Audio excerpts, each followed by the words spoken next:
Some women run toward love. Lila Hart ran from chains disguised as family. On a summer night in 1875, with thunder splitting the Nebraska sky and her stepfather's men hunting her across the prairie, she made a choice that would either kill her or save her life.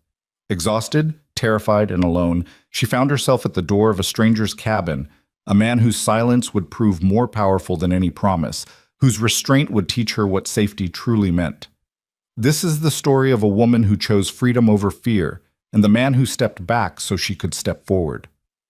If you're watching from anywhere in this world, drop your city in the comments below. I want to see how far Lila's story travels. Hit that like button and stay until the end, because what happens next will break your heart before it heals it. The first crack of lightning turned the western sky white as bone. Lila Hart didn't slow. She leaned low over her mare's neck, fingers twisted in the coarse mane, legs burning from 2 hours of hard riding. The gelding her stepfather had given her, the one trained to respond to his whistle, was tied to a fence post 5 miles back. This mare belonged to a neighboring ranch, borrowed without permission in the dead of night. Stolen if anyone cared to press charges. She didn't care. Theft was the least of her crimes tonight. The prairie grass whipped against her boots, already soaked through from the rain that had started an hour ago as a whisper and now fell in sheets. Her dress clung to her skin, the cotton heavy as mail, the hem black with mud. She'd left her hat somewhere in the darkness, left everything really, except the small leather pouch tucked against her ribs, containing her mother's wedding ring and $43 sewn into the lining of an old handkerchief. Behind her, somewhere in the storm, men were following. She knew this the way prey knows the hunter, a prickling certainty at the base of her skull, a tightness in her chest that had nothing to do with exertion. Tucker Grimm didn't let anything slip his grasp, least of all the stepdaughter he'd spent 2 years training to be obedient. The fortune waiting in her name when she turned 21 was too valuable to lose to something as inconvenient as her will. Thunder rolled across the plain so deep she felt it in her bones. The mare stumbled, caught herself, surged forward. Lila's vision blurred with rain and exhaustion. She'd left at midnight. It had to be near dawn now, though the storm made the sky dark as a bruise, formless and heavy. She had no idea where she was going. Fort Kearny lay somewhere to the east, 2 days' ride in good weather. The town of Willow Creek was south, but Tucker had friends there, men who would smile and nod and hand her back to him before she could finish asking for help. North meant open country, endless grass, and Sioux territory where a lone white woman wouldn't last a day. So she rode west, into the storm, away from everything she knew. The rain tasted like iron. Her hands had gone numb on the reins. When the next lightning strike came, it was close enough to smell. A sharp, clean scent that cut through the wet earth and animal sweat. The mare shied hard, nearly throwing her. Lila grabbed for the saddle horn, her fingers slipping on wet leather, her weight tilting dangerously to the side. "Easy," she gasped, though her voice was lost in the thunder. "Easy, girl, please." The mare steadied, but her ears lay flat against her skull, whites showing in her eyes. Another strike, closer still. The thunder followed so quickly there was no gap between light and sound, just a crack that seemed to split the world in half. Lila pulled up, breathing hard, scanning the darkness for any kind of shelter. The prairie stretched endlessly in every direction, featureless in the storm. No rocks, no ridges, no coulees deep enough to hide in. She was the tallest thing for miles, a perfect target for the lightning dancing across the sky. Her chest tightened. Not fear of the storm itself, but something deeper, the sudden crushing understanding that she might die out here, that Tucker might find her body in the morning broken and burned, and he would bury her next to her mother with practiced tears and take everything she owned. "No," she whispered, "not like this." She urged the mare forward, 1 more mile, 1 more hour, anything to keep moving, to stay ahead of the men she imagined behind every roll of thunder, their horses tireless, their purpose singular. That's when she saw it. At first she thought it was a trick of the lightning, a dark shape against darker sky, too solid to be shadow. She blinked rain from her eyes, leaning forward. Trees, a cluster of cottonwoods standing like sentinels in the empty prairie, their branches thrashing in the wind, and beneath them, barely visible, the straight lines of something man-made. A cabin. Lila's heart lurched. She pulled the mare toward it without thinking, driven by a desperation that overrode every careful instinct her mother had tried to teach her. Never approach a strange man's home alone. Never put yourself at a stranger's mercy. Never assume kindness where you might find cruelty instead. But the storm didn't care about caution, and neither did the exhaustion making her hands shake on the reins. She needed shelter. She needed to disappear, just for a few hours, just long enough to catch her breath and decide what came next. The trees closed around her like a gate. The wind's howl softened to a roar, the rain fractured by leaves and branches. The cabin materialized from the darkness, small, solid, built from rough-hewn logs with a stone chimney at one end. No light showed in the single window facing her. No smoke rose from the chimney. No horse stood in the lean-to beside the structure. Empty, perhaps. Abandoned. Lila slid from the saddle, her legs nearly buckling when her boots hit mud. She caught herself against the mare's shoulder, breathing hard, waiting for the strength to return to her knees. Her whole body shook, cold, exhaustion, fear, all of it tangled together until she couldn't separate one from the other. She led the mare to the lean-to, her boots sucking in the mud with each step. The structure was open on one side, barely enough to shelter a single horse, but it was dry. She tied the reins to a support post with clumsy fingers, then stood there for a moment, one hand on the mare's neck, trying to gather the courage to approach the cabin door. Lightning flickered. In the brief illumination, she saw details she'd missed. A water barrel under the eave, a stack of firewood covered with oilcloth, a pair of worn boots sitting on the narrow porch. Someone lived here. Someone careful and practical who took care of their things. That should have been comforting. Instead, it made her stomach clench with new fear.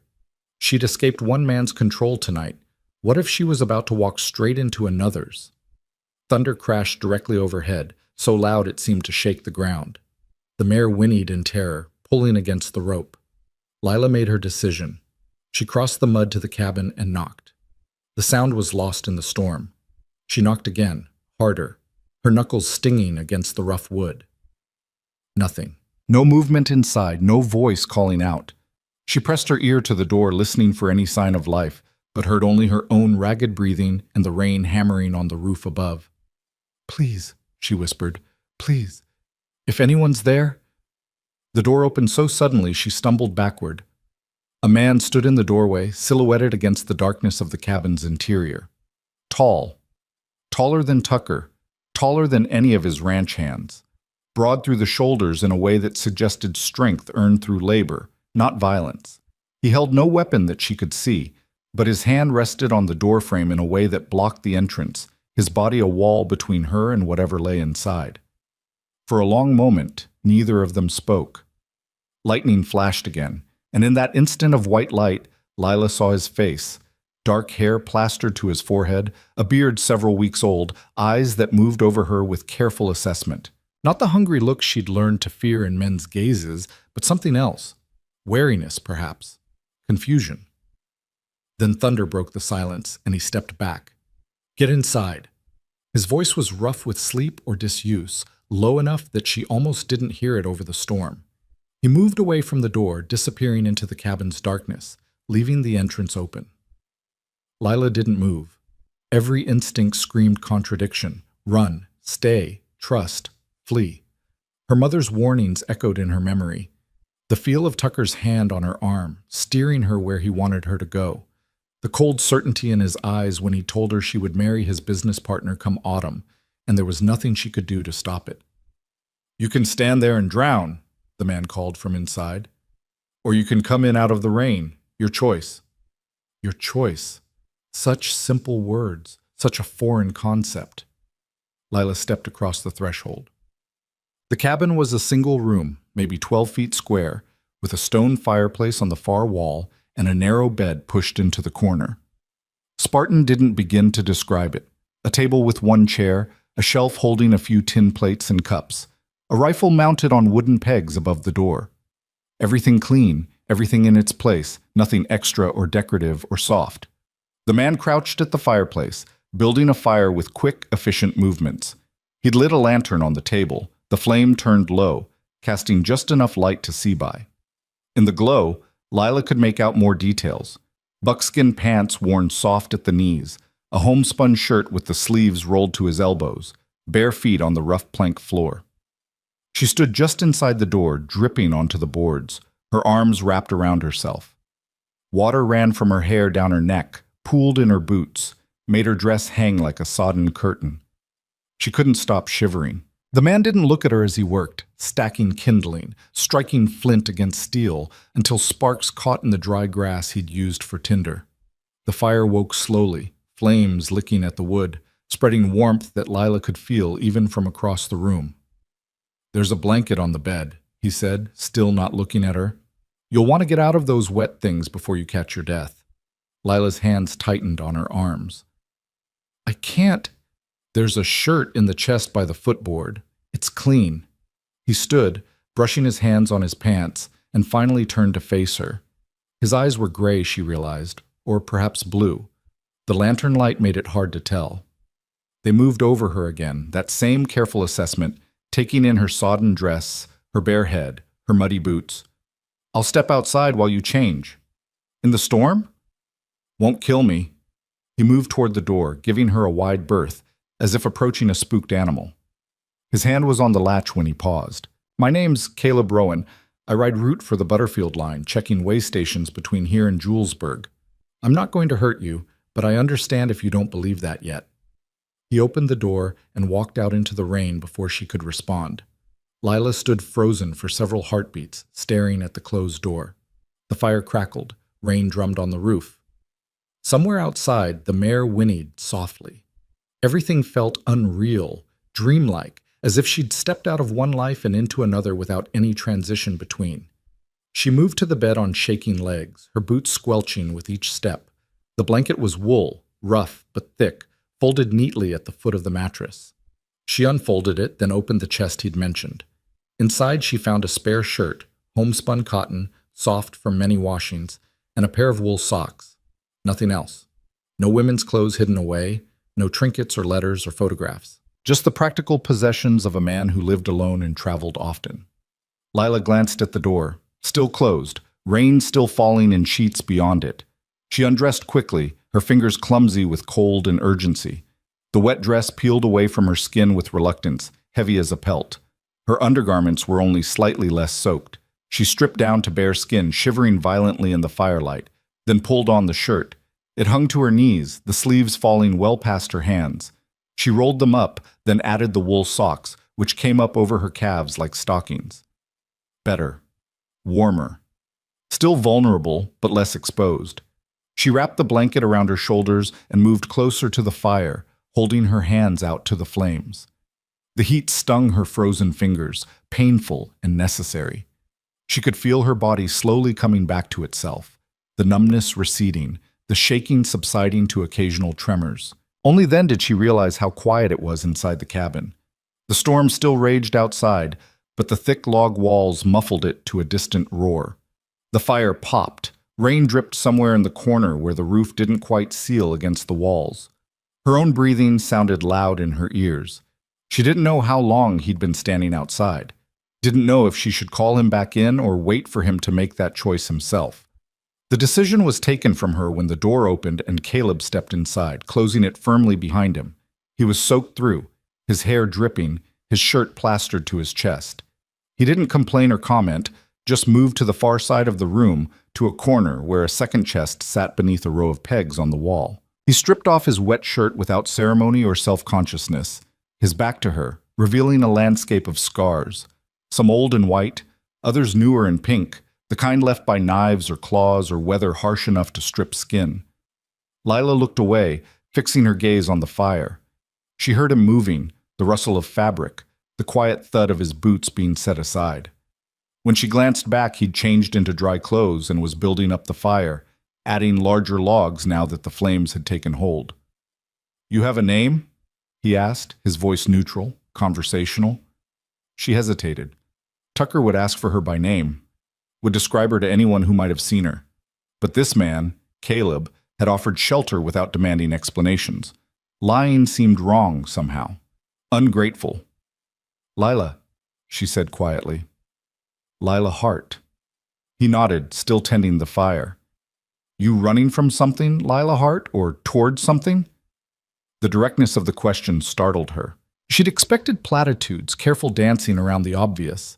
Instead, he cut straight to the truth like a knife through canvas. Both, Van, she said before she could stop herself. Neither. I don't know. Caleb added another log, then stood, brushing bark from his hands. That's honest, at least. He moved to the table, pulling the single chair away from it. You should sit. You look about ready to fall over. Lila sat, the blanket still wrapped tight around her shoulders. The chair was solid beneath her, the first thing that had felt stable in hours. She watched as Caleb opened a cupboard mounted on the wall, pulling out a jar of something dark. He set a small pot on an iron hook over the fire, added water from a bucket, then spooned in what looked like coffee grounds. When's the last time you ate? He asked. She had to think about it. Breakfast yesterday? No, she'd been too nervous to eat, knowing what she planned to do. Dinner the night before, picking at salt pork and cornbread, while Tucker outlined her future with the cold precision of a man arranging a business transaction. A while, she admitted. He didn't comment, just pulled out a wrapped bundle from the cupboard, dried beef by the smell of it, and a half loaf of bread. He set them on the table in front of her, along with a tin cup and a small jar of what looked like honey. It's not much, but it'll keep you going. Lila stared at the food, her throat tight. I can't pay you. Didn't ask you to. He poured coffee into her cup, strong and black, the steam rising in the cool air, then poured a second cup for himself. Storm like this, anyone with sense offers shelter. It's just what you do out here. He took his coffee and moved to the bed, sitting on the edge of the mattress with his back against the wall, leaving her the chair, the table, the warmth of the fire, giving her space, keeping distance. Lila's hands shook as she reached for the bread. She tore off a piece, the crust crackling under her fingers, then added honey with the small wooden spoon he'd left beside the jar. The first bite made her realize how hungry she actually was, a hollow, gnawing hunger that had been buried under fear and adrenaline. She ate slowly, methodically, washing it down with coffee so strong it made her eyes water. Caleb didn't watch her eat. He sat with his back to the wall, one knee drawn up, his coffee cup balanced on his thigh, his gaze fixed somewhere in the middle distance. Not ignoring her exactly, but not observing her either. It was the same careful neutrality he'd shown since she'd arrived, present but not intrusive, helpful but not controlling. It was the strangest thing she'd ever experienced. You been riding Route long? She asked, more to break the silence than from genuine curiosity. 4 years. Took it up after... He paused, took a drink of coffee. After I needed a reason to keep moving. Lila understood that. The need to outrun something, to put distance between yourself and whatever haunted you. She wondered what he was running from, but didn't ask. It seemed like an intimacy she hadn't earned. Thunder rolled overhead, softer now, the storm's fury beginning to wane. The rain continued, steady and relentless, but the lightning had moved east, the gaps between flash and sound growing longer. Where were you headed? Caleb asked. Before the storm caught you. Fort Kearney. The lie came easily, practiced from the hours she'd spent riding through the dark, rehearsing what she would say if anyone stopped her. My aunt lives there. She's expecting me. Caleb's eyes flicked to her face, then away. Long ride for a woman alone. I can handle myself. Didn't say you couldn't. He took another drink. But you left in a hurry, without proper supplies. No bedroll, no food, no extra clothes. Either you're running from something bad enough to leave everything behind, or you're running towards something you're afraid might disappear if you don't get there fast. Lila set down her coffee, her fingers tight on the tin. Does it matter which? Not to me. He shrugged. Just want to know if I should expect visitors. The word sent ice through her chest. Why would you?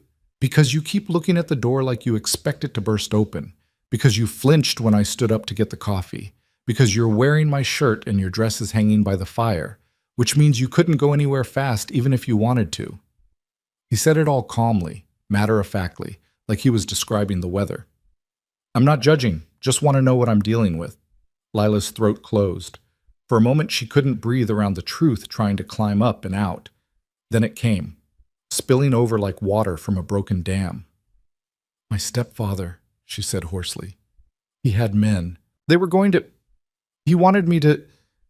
She stopped, breathing hard, her hand shaking again. I couldn't stay. I couldn't marry the man he chose. I couldn't spend the rest of my life being told what to do, where to go, who to be. Caleb was quiet for a long moment. Then, he hurt you? Not with his hands, not like you mean. She wrapped the blanket tighter, suddenly cold despite the fire. But there are other ways to hurt someone. Other ways to make them feel like they're drowning, even when they're standing on solid ground. He nodded slowly, understanding in the set of his shoulders. And these men he sent after you, how far behind are they? I don't know. I left at midnight. Took the neighbor's horse because mine would have given me away. They might not have even realized I was gone until morning. She looked up at him, fear sharp in her chest. But when they do realize, they'll come. Tucker doesn't let go of things that belong to him. You don't belong to anyone, Caleb said quietly, just so we're clear on that. The words hit her like a fist to the sternum, not painful, but stunning in their simplicity. She'd never heard a man say that before, never heard anyone suggest that her life was her own to claim. He has the law on his side, she said. I'm not yet 21. He's my legal guardian until then. If he finds me, he can make me go back. Caleb was quiet, his expression unreadable in the firelight. Then he set his coffee cup aside and stood, moving to the door. For a terrible moment, Lila thought he was going to tell her to leave, that her problems were too complicated, too dangerous, not worth the trouble. Instead, he checked the latch, then pulled the rifle down from its pegs above the doorframe. He inspected it with the same careful efficiency he brought to everything, checking the load, testing the mechanism, setting it back in place but within easy reach. If anyone comes, he said, they'll have to go through me first, and I'm not in the habit of handing over people who don't want to be found. Lila's eyes burned. You don't even know me. No. He moved back to the bed, settling against the wall again, picking up his cooling coffee. But I know what it looks like when someone's desperate enough to ride through a storm alone in the dark. And I know I'd rather help than turn away. The simplicity of it undid something in her chest. She looked down at her hands, blinking hard, trying to find words adequate to the size of the gift he'd just given her. Safety, shelter, choice, all offered without demand or expectation, laid out like provisions on a table and left for her to take or refuse as she saw fit. Thank you, she whispered. Get some rest, he said. You look exhausted. Where will you... She glanced at the single bed, heat rising in her face. Floor's fine. Done worse. He stood again, gathering a second blanket from the chest, spreading it on the rough planks near the fire. You take the bed. I'll keep watch. You don't have to... I know I don't have to. He stretched out on the blanket, his back to her, giving her privacy even in the small confines of the cabin. But I'm going to anyway. Now stop arguing and get some sleep before you fall over. Lila stood on shaking legs, moving to the bed. The mattress was thin, stuffed with straw or corn husks, but after hours in the saddle in the hard ground of the prairie, it felt like luxury. She lay down carefully, the blanket pulled up to her chin, her body slowly releasing the tension it had held for so long she'd forgotten what relaxation felt like. The fire crackled, rain drummed on the roof. Outside, the storm continued its slow march east, leaving behind the clean smell of wet earth and new growth. Lila closed her eyes, expecting sleep to elude her the way it had for weeks. Anxiety and fear keeping her awake until exhaustion dragged her under against her will. But the warmth of the fire, the sound of the rain, the solid presence of Caleb between her and the door, it all conspired to pull her down into darkness. The last thing she heard was his voice, low and steady. You're safe here, Lila Hart. I give you my word. And for the first time in 2 years, she believed it. She woke to screaming. Her own screaming, she realized, raw and terrified, her throat burning with it. She was sitting up in the bed, her heart slamming against her ribs, the nightmare still vivid behind her eyes. Tucker's hands on her arms, the cold smile of the man he'd chosen for her, the door of her bedroom closing, locking, trapping her in the dark. Easy. You're safe. You're safe. Caleb's voice cut through the panic, calm and steady. He was crouched beside the bed, not touching her, she noticed, not reaching for her, just close enough that she could see his face in the dying firelight. His eyes were serious but gentle, his hands open and empty at his sides. "Just a dream," he said quietly. "You're in the cabin. Storm's past. Nobody's here but me." Lila pressed her hands to her face, breathing hard, trying to slow her racing heart.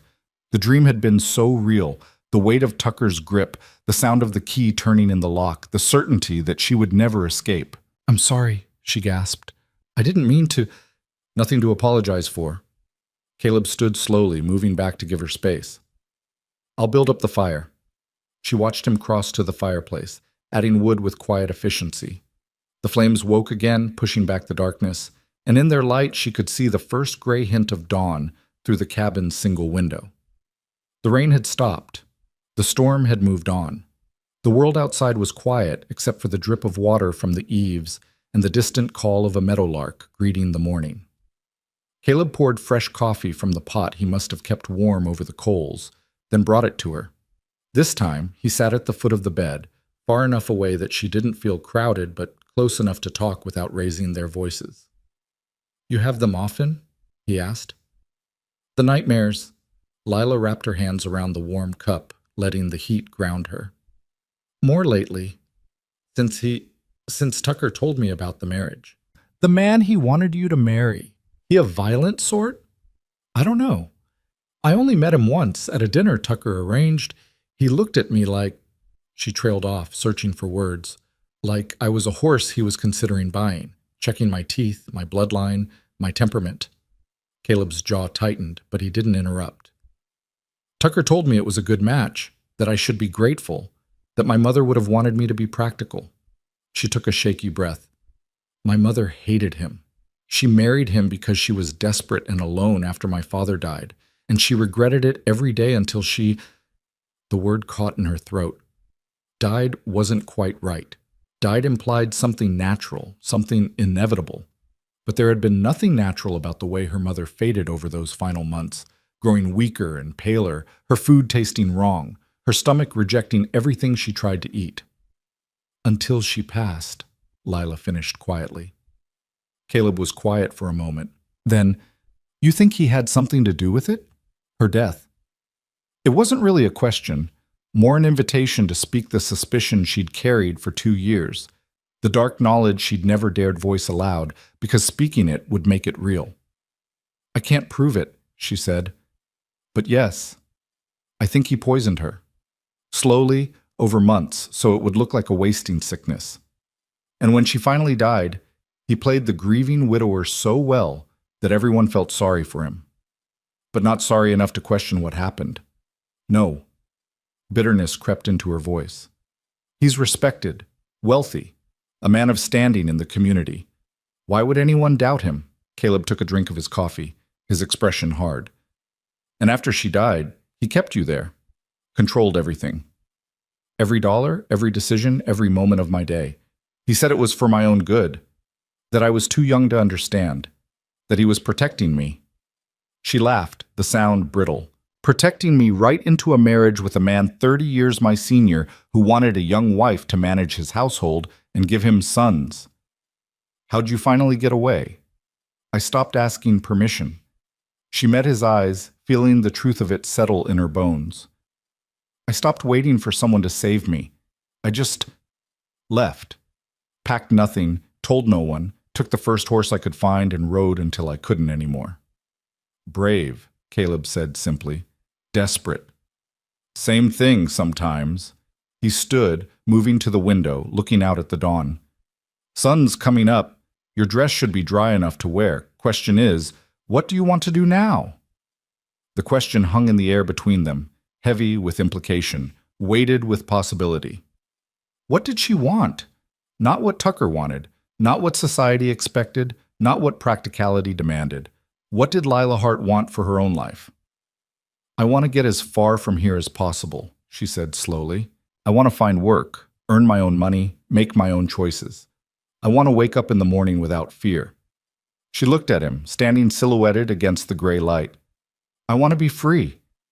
Caleb nodded, still looking out at the prairie. "Fort Kearny's 2 days east. There's women there who help women in your situation. Mrs. Eleanor Briggs runs a boarding house, takes in ladies who need a safe place to land. She's a good woman, fair, won't ask questions you don't want to answer. You know her? Knew her husband before he passed. He rode route before me. Eleanor's tough as nails and twice as sharp. If anyone can help you figure out your next steps, it's her. Hope fluttered in Lila's chest, fragile as a bird. Would you? She stopped, the request dying on her tongue. She had no right to ask more of him than he'd already given, but Caleb turned from the window, meeting her eyes. Would I take you there? Make sure you arrive safe? She nodded, not trusting her voice. He was quiet for a long moment, his face unreadable. Then, I've got a supply run to make anyway. Due at the Plum Creek Station tomorrow. Fort Kearney's on the way. He moved back to the table, picking up his coffee. We'll leave within the hour. Give you time to eat something proper. Let the horses rest a bit more. We'll take it slow, careful. Keep to the coulees where we can. Avoid being spotted from a distance. You don't have to. I know I don't have to. He said it without heat, just simple fact. But Tucker Grimm sounds like the kind of man who doesn't give up easy. And you riding alone, even with a day's head start, you'd be an easy target for anyone looking. He held her gaze. I'd rather see you safe at Eleanor's than wonder if you made it. Lila set down her coffee, her hands trembling. Why are you doing this? You don't know me. Don't owe me anything. Caleb looked at her for a long moment, something complicated passing behind his eyes. Old pain, perhaps, or old regret. When he spoke, his voice was quieter than before. Let's just say I know what it's like to be trapped in a life someone else chose for you, and I know how much it costs to walk away. He moved to the door, checking the rifle again, habit or caution, or both. If I can make that walk a little less dangerous for someone else, seems like the decent thing to do. He said it simply, like it was the most obvious truth in the world, like kindness required no more justification than breathing. Lila stood on shaking legs, crossing to where her dress hung by the fire. It was dry, stiff with dried mud, but wearable. She took it down, feeling the weight of it in her hands, the weight of everything it represented, the life she was leaving behind, the fear she was trying to outrun. Lila. She turned. Caleb was watching her, his expression serious. Once we're on the trail, you need to do exactly what I say, when I say it. Not because I'm trying to control you, but because I know this country, and you don't. If I tell you to get down, you get down. If I tell you to ride hard, you ride hard. Can you do that? She understood what he was asking. Not obedience, but trust. The willingness to believe he had her best interests at heart, even when his instructions might feel like commands. Yes, she said. I can do that. He nodded, satisfied. Then get dressed and eat. We've got a long road ahead. They left as the sun broke over the eastern horizon, painting the wet prairie gold and green. Lila rode the borrowed mare, now rested and fed from Caleb's small store of grain. Caleb rode a tall bay gelding with white socks and a calm disposition, the kind of horse that had seen everything the frontier could throw at it and remained unimpressed. He'd packed quickly and efficiently, bedrolls, supplies, water, his rifle in a scabbard on his saddle. He'd offered Lila a coat, too large but warm, and a hat to keep the sun off her face. She'd taken both without argument, understanding that pride was a luxury she couldn't afford. They rode west first, away from Fort Kearney, doubling back through the coulees and dry creek beds that scarred the prairie. Caleb explained it as they rode, his voice low and steady, pointing out landmarks she should remember. If we ride straight east, we're visible for miles. Anyone looking for a woman on horseback would spot you easy. He gestured to the rough country ahead. This way takes longer, but we stay low.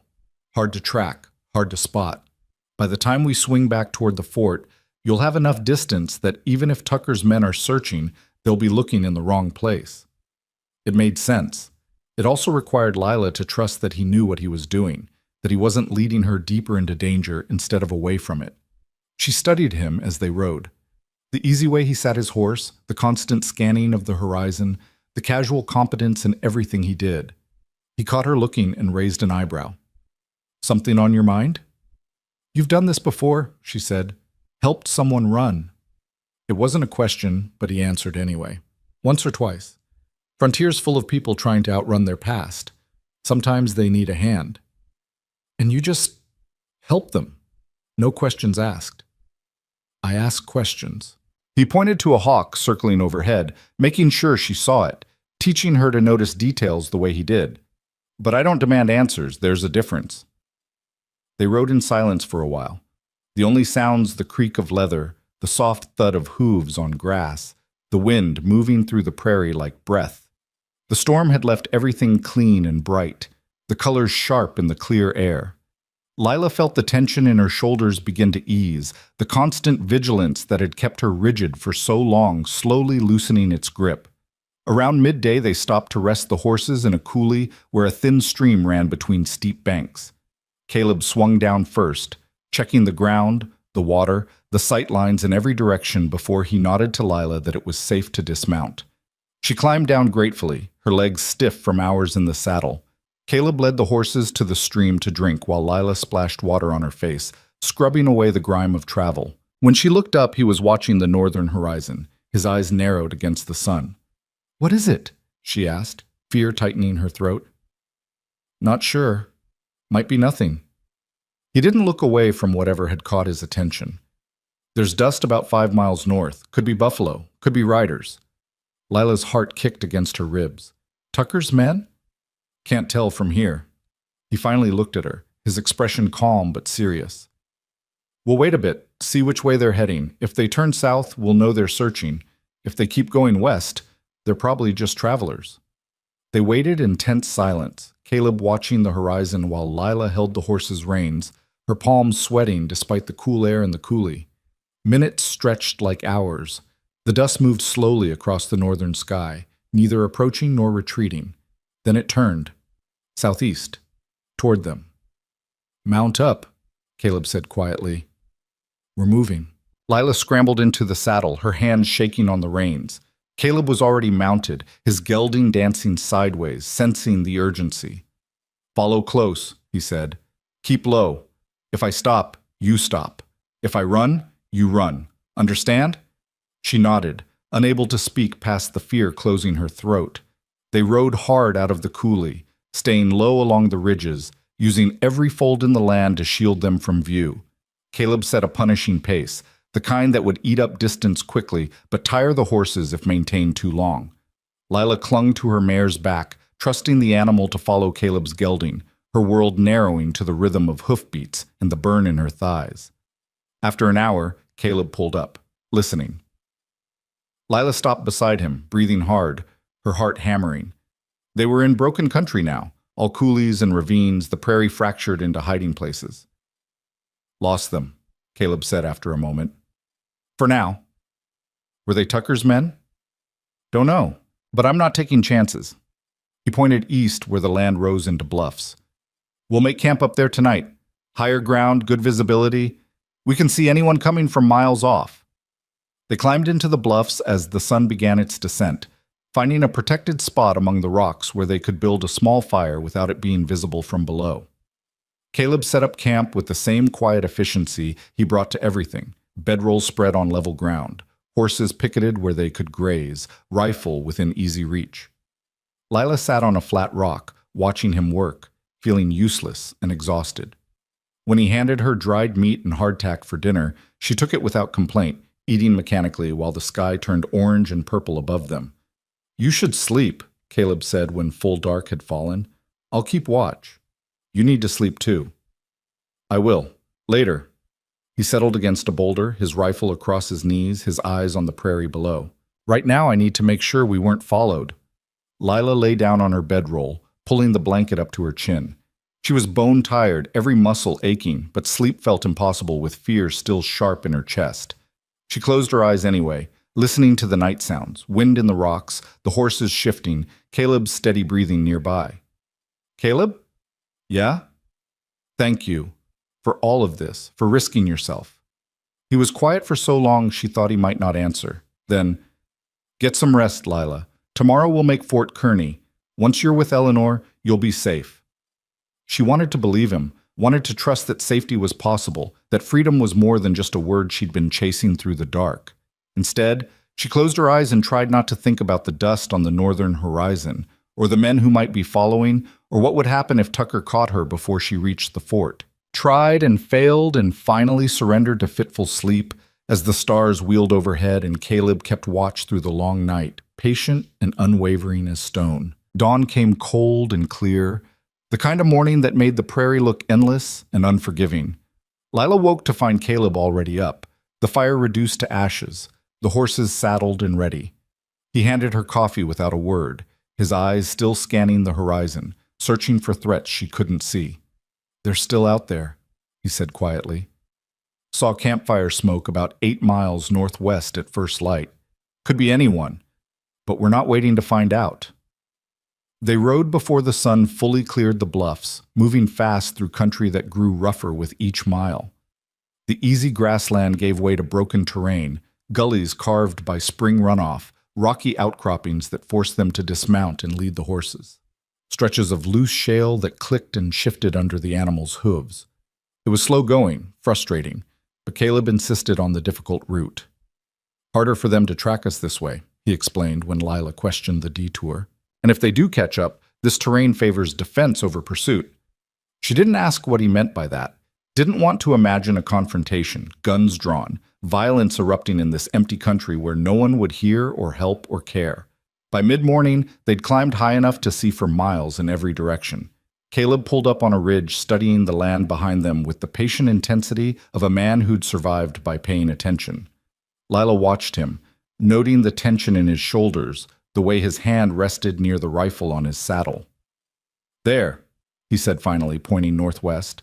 She followed his gesture and saw them, 3 riders, maybe 4, dark shapes against the pale grass, moving in a search pattern that swept back and forth across the prairie like a scythe through wheat. Too far to identify, but close enough to be a threat. "Tucker's men?" Her voice came out steadier than she felt. "Can't say for certain, but they're searching for something. Or someone."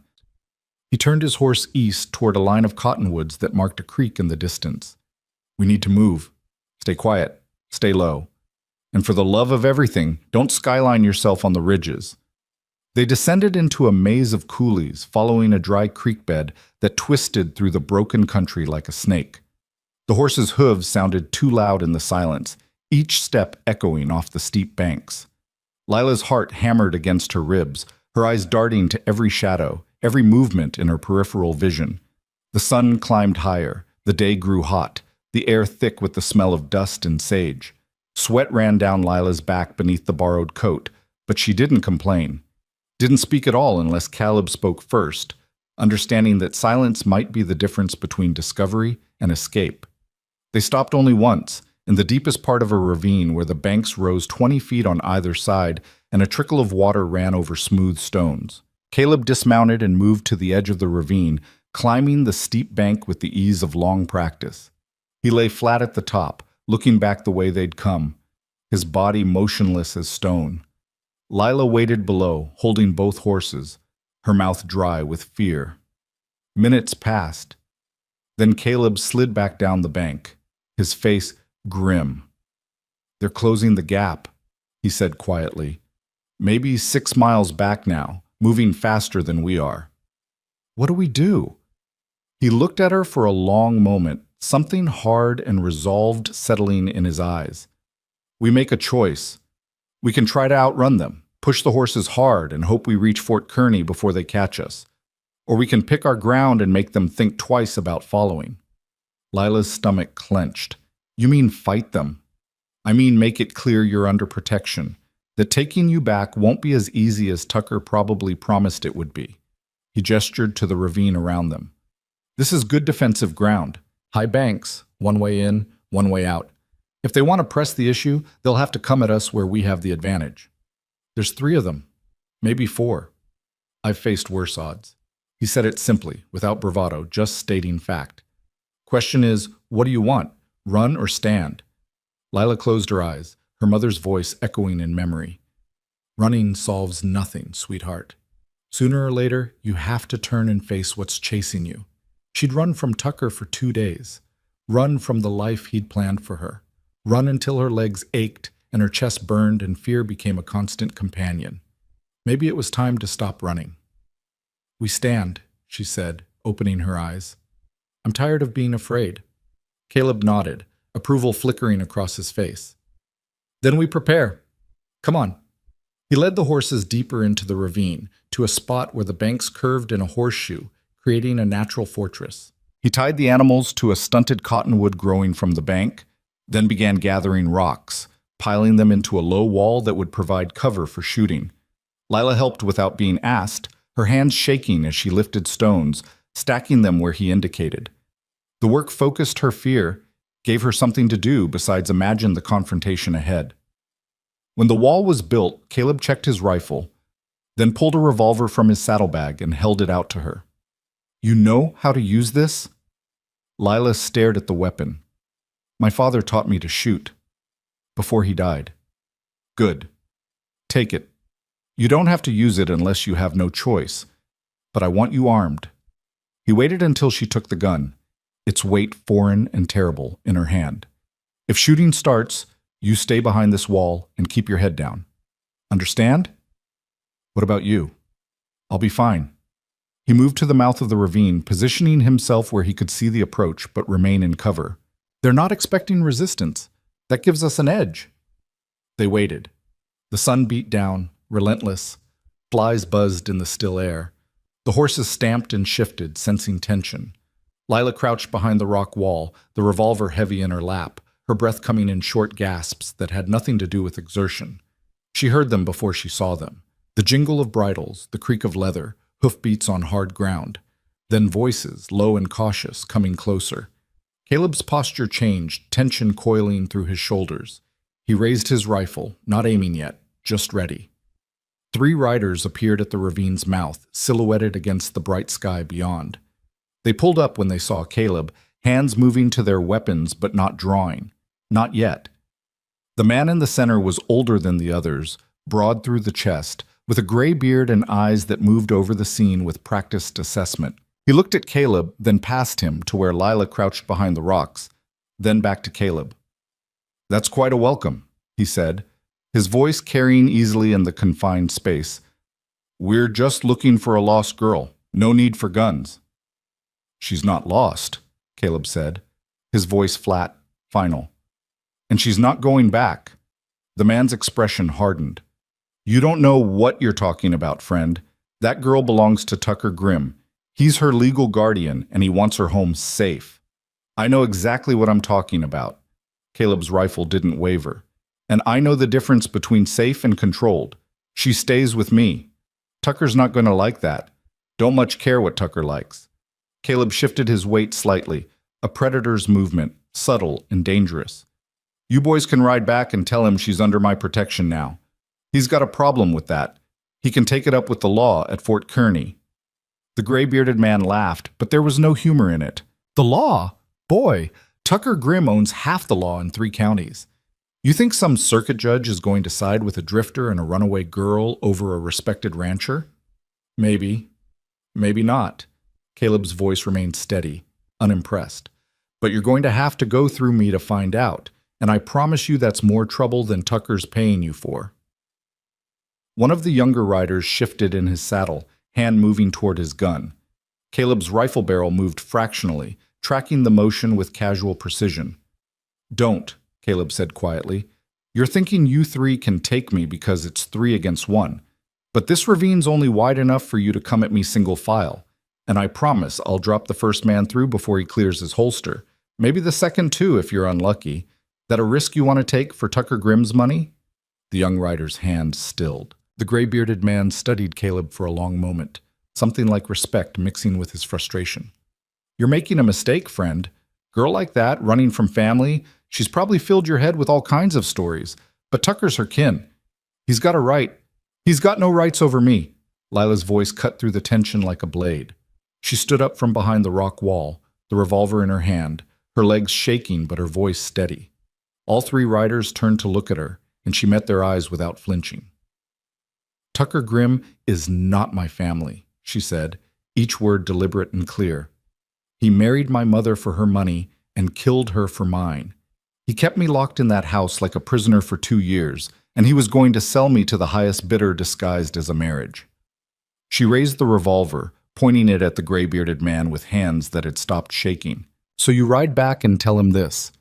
I will die before I go back to that ranch. And if he sends more men, I will make sure I'm not the only one who doesn't come home." The ravine fell silent. The gray-bearded man stared at her, something complicated passing across his face. Surprise, perhaps, or uncertainty. He looked at Caleb, then back at Lila, reassessing. "Those are serious accusations," he said finally. "They're the truth." Lila didn't lower the gun. "And somewhere deep down, you know it. You've seen how he is. You've heard the rumors. You just didn't care because he paid well and it wasn't your problem." The man's jaw tightened. For a moment, Lila thought he might call her bluff, might spur his horse forward and force the confrontation. Then he lifted his reins, backing his horse a step. "This is on you, girl," he said, his voice hard. "When Tucker comes himself, and he will, you remember you chose this." "I'll remember I chose freedom," Lila said. "That's all I need." The gray-bearded man turned his horse, the other two riders following. They rode back out of the ravine, their departure unhurried, but final, the sound of hoofbeats fading into the prairie silence. Caleb lowered his rifle but didn't move, watching until the riders disappeared over a ridge. Only then did he turn to Lila, his expression unreadable. "You didn't have to do that," he said quietly. "Could have let me handle it." They needed to hear it from me. Lila's hands were shaking again now that the adrenaline was fading, the revolver suddenly too heavy to hold. Needed to know I wasn't some confused girl who'd been led astray. That this was my choice. Caleb crossed to her, gently taking the revolver from her trembling hands. "You did good," he said. "Took courage to stand up like that." I was terrified. Courage isn't the absence of fear, it's acting despite it. He tucked the revolver back into his saddlebag, then started breaking down their makeshift fortification. "We need to move. They'll report back to Tucker, and he'll either come himself or send more men. Either way, we want to be at Fort Kearney before that happens." They rode hard for the rest of the day, pushing the horses to the edge of exhaustion, stopping only to water them at creeks and springs Caleb seemed to know by instinct. The landscape changed as they traveled, the broken country giving way to gentler rolls, then to the broad Platte River Valley, where cottonwoods lined the water and the grass grew thick and green. As the sun touched the western horizon, Caleb pointed ahead to where buildings clustered in the distance, smoke rising from chimneys, the American flag visible even from miles away. "Fort Kearney," he said. "We'll be there before dark." Relief flooded through Lila so powerfully she felt dizzy with it. Safety, sanctuary, a place where Tucker's reach might not extend, where his money and influence meant less than the truth. They approached the fort as twilight settled over the prairie, the sky turning purple and gold, the first stars appearing overhead. Soldiers watched them from the walls, curious but not hostile. Civilians moved between buildings, women in calico dresses, children chasing each other in the dusty yard, men unhitching wagons after a day's travel. Normal life. The kind Lila had forgotten existed. Caleb led her through the fort's gates to a large, well-maintained house set slightly apart from the military buildings. A sign hung above the door. Briggs Boarding House.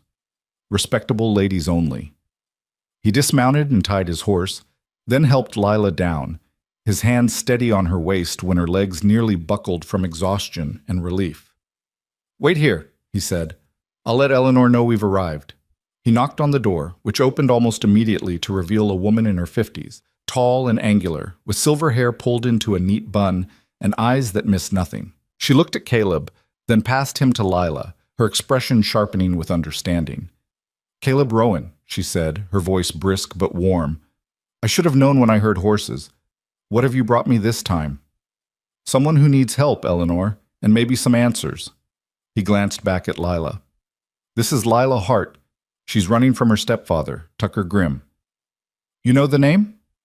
Eleanor's expression went cold. "I know it. Come inside, child. Both of you." The boarding house interior was warm and clean, furnished simply but comfortably. A fire burned in the hearth, and the smell of cooking real food, vegetables and meat, and fresh bread made Lila's stomach clench with sudden hunger. Eleanor led them to a small sitting room and gestured for Lila to sit. "Tell me everything," she said, settling into a chair across from her. "Start from the beginning. And don't leave anything out. So Lila told her. Told her about her mother's death, the slow poisoning she couldn't prove. Told her about Tucker's control, the locked doors, the stolen inheritance. Told her about the marriage arrangement, the man who'd looked at her like livestock, the desperate escape through the storm. Eleanor listened without interrupting, her face growing harder with each revelation. When Lila finished, the older woman sat back, her fingers steepled against her lips. "Tucker Grimm," she said quietly. "I knew your mother, child. Did you know that?" Lila's breath caught. "You did?" "Before she married Tucker, yes. Catherine and I were friends when we were young, before she moved east to marry your father. When she came back to Nebraska after he died, I tried to warn her about Tucker, tried to tell her what kind of man he was." Eleanor's eyes were distant, remembering. She was desperate, though. Alone with a child, no money, no family. She thought she had no choice. "She regretted it," Lila whispered, "every day." "I'm sure she did." Eleanor stood, moving to a desk in the corner. She opened a drawer and pulled out a wooden box, old and worn, bringing it back to the sitting room. "Before your mother died, she sent me something, a letter and some documents. She made me promise to keep them safe until you came of age or until you needed them." Lila's heart pounded. "What documents?" Eleanor opened the box and withdrew a bundle of papers tied with string. "Evidence," she said simply. "Letters from the doctor who treated your mother, documenting symptoms consistent with arsenic poisoning. Financial records showing how Tucker diverted funds from your father's estate into his own accounts. And a letter from your mother written in her final days, detailing everything she suspected." She held the bundle out to Lila, who took it with shaking hands. "She knew," Lila breathed. "She knew what he was doing. She knew, and she documented it, and she sent it to someone she trusted to keep it safe." Eleanor's voice was gentle now, sympathetic. "She was protecting you the only way she could, child, making sure that when you were ready to escape, you'd have the weapons you needed to fight back." Lila pressed the papers to her chest, tears burning her eyes. Her mother had known, had planned, had given her this final gift, the truth, preserved and protected, waiting for the moment when it would matter most.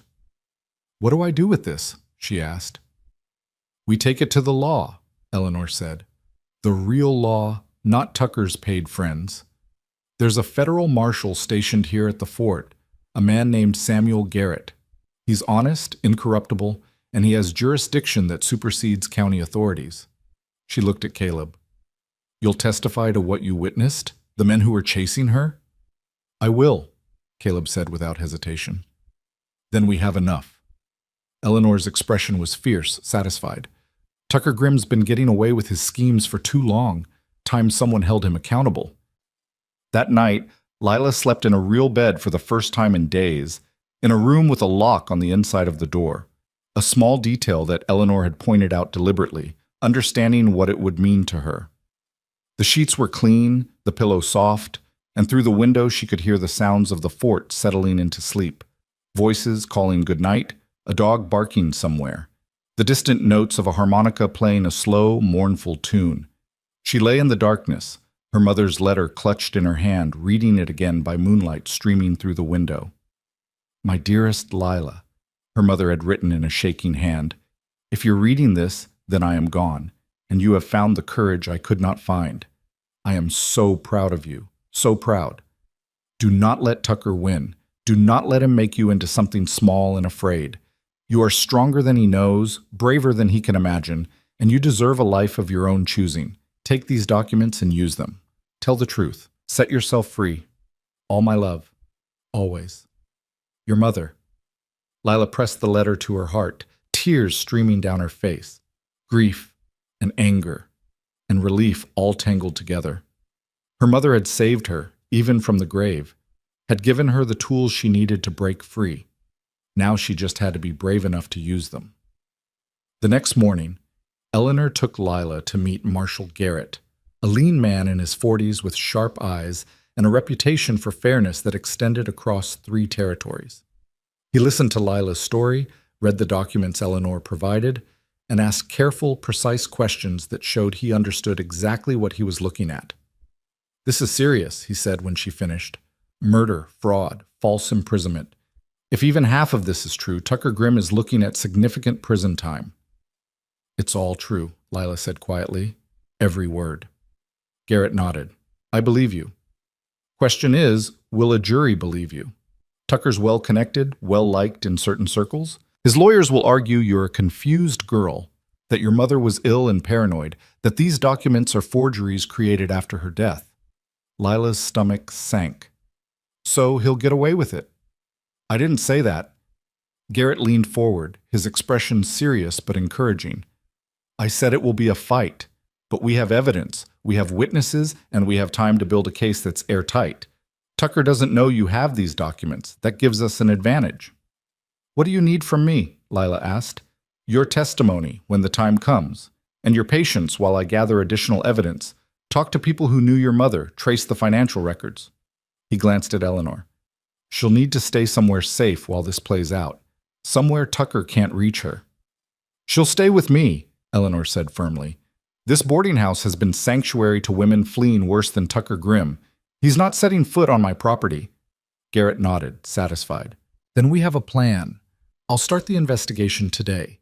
In the meantime, Miss Hart, you try to rest, rebuild your strength.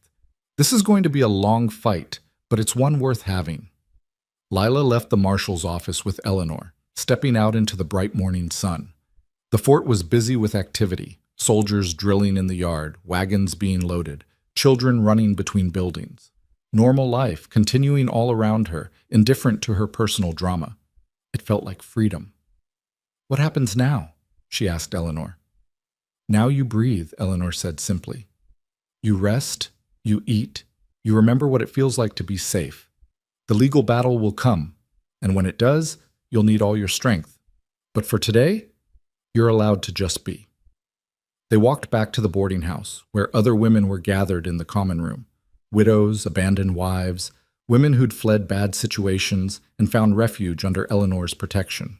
They welcomed Lila without questions, without judgment, offering coffee and conversation and the quiet companionship of shared experience.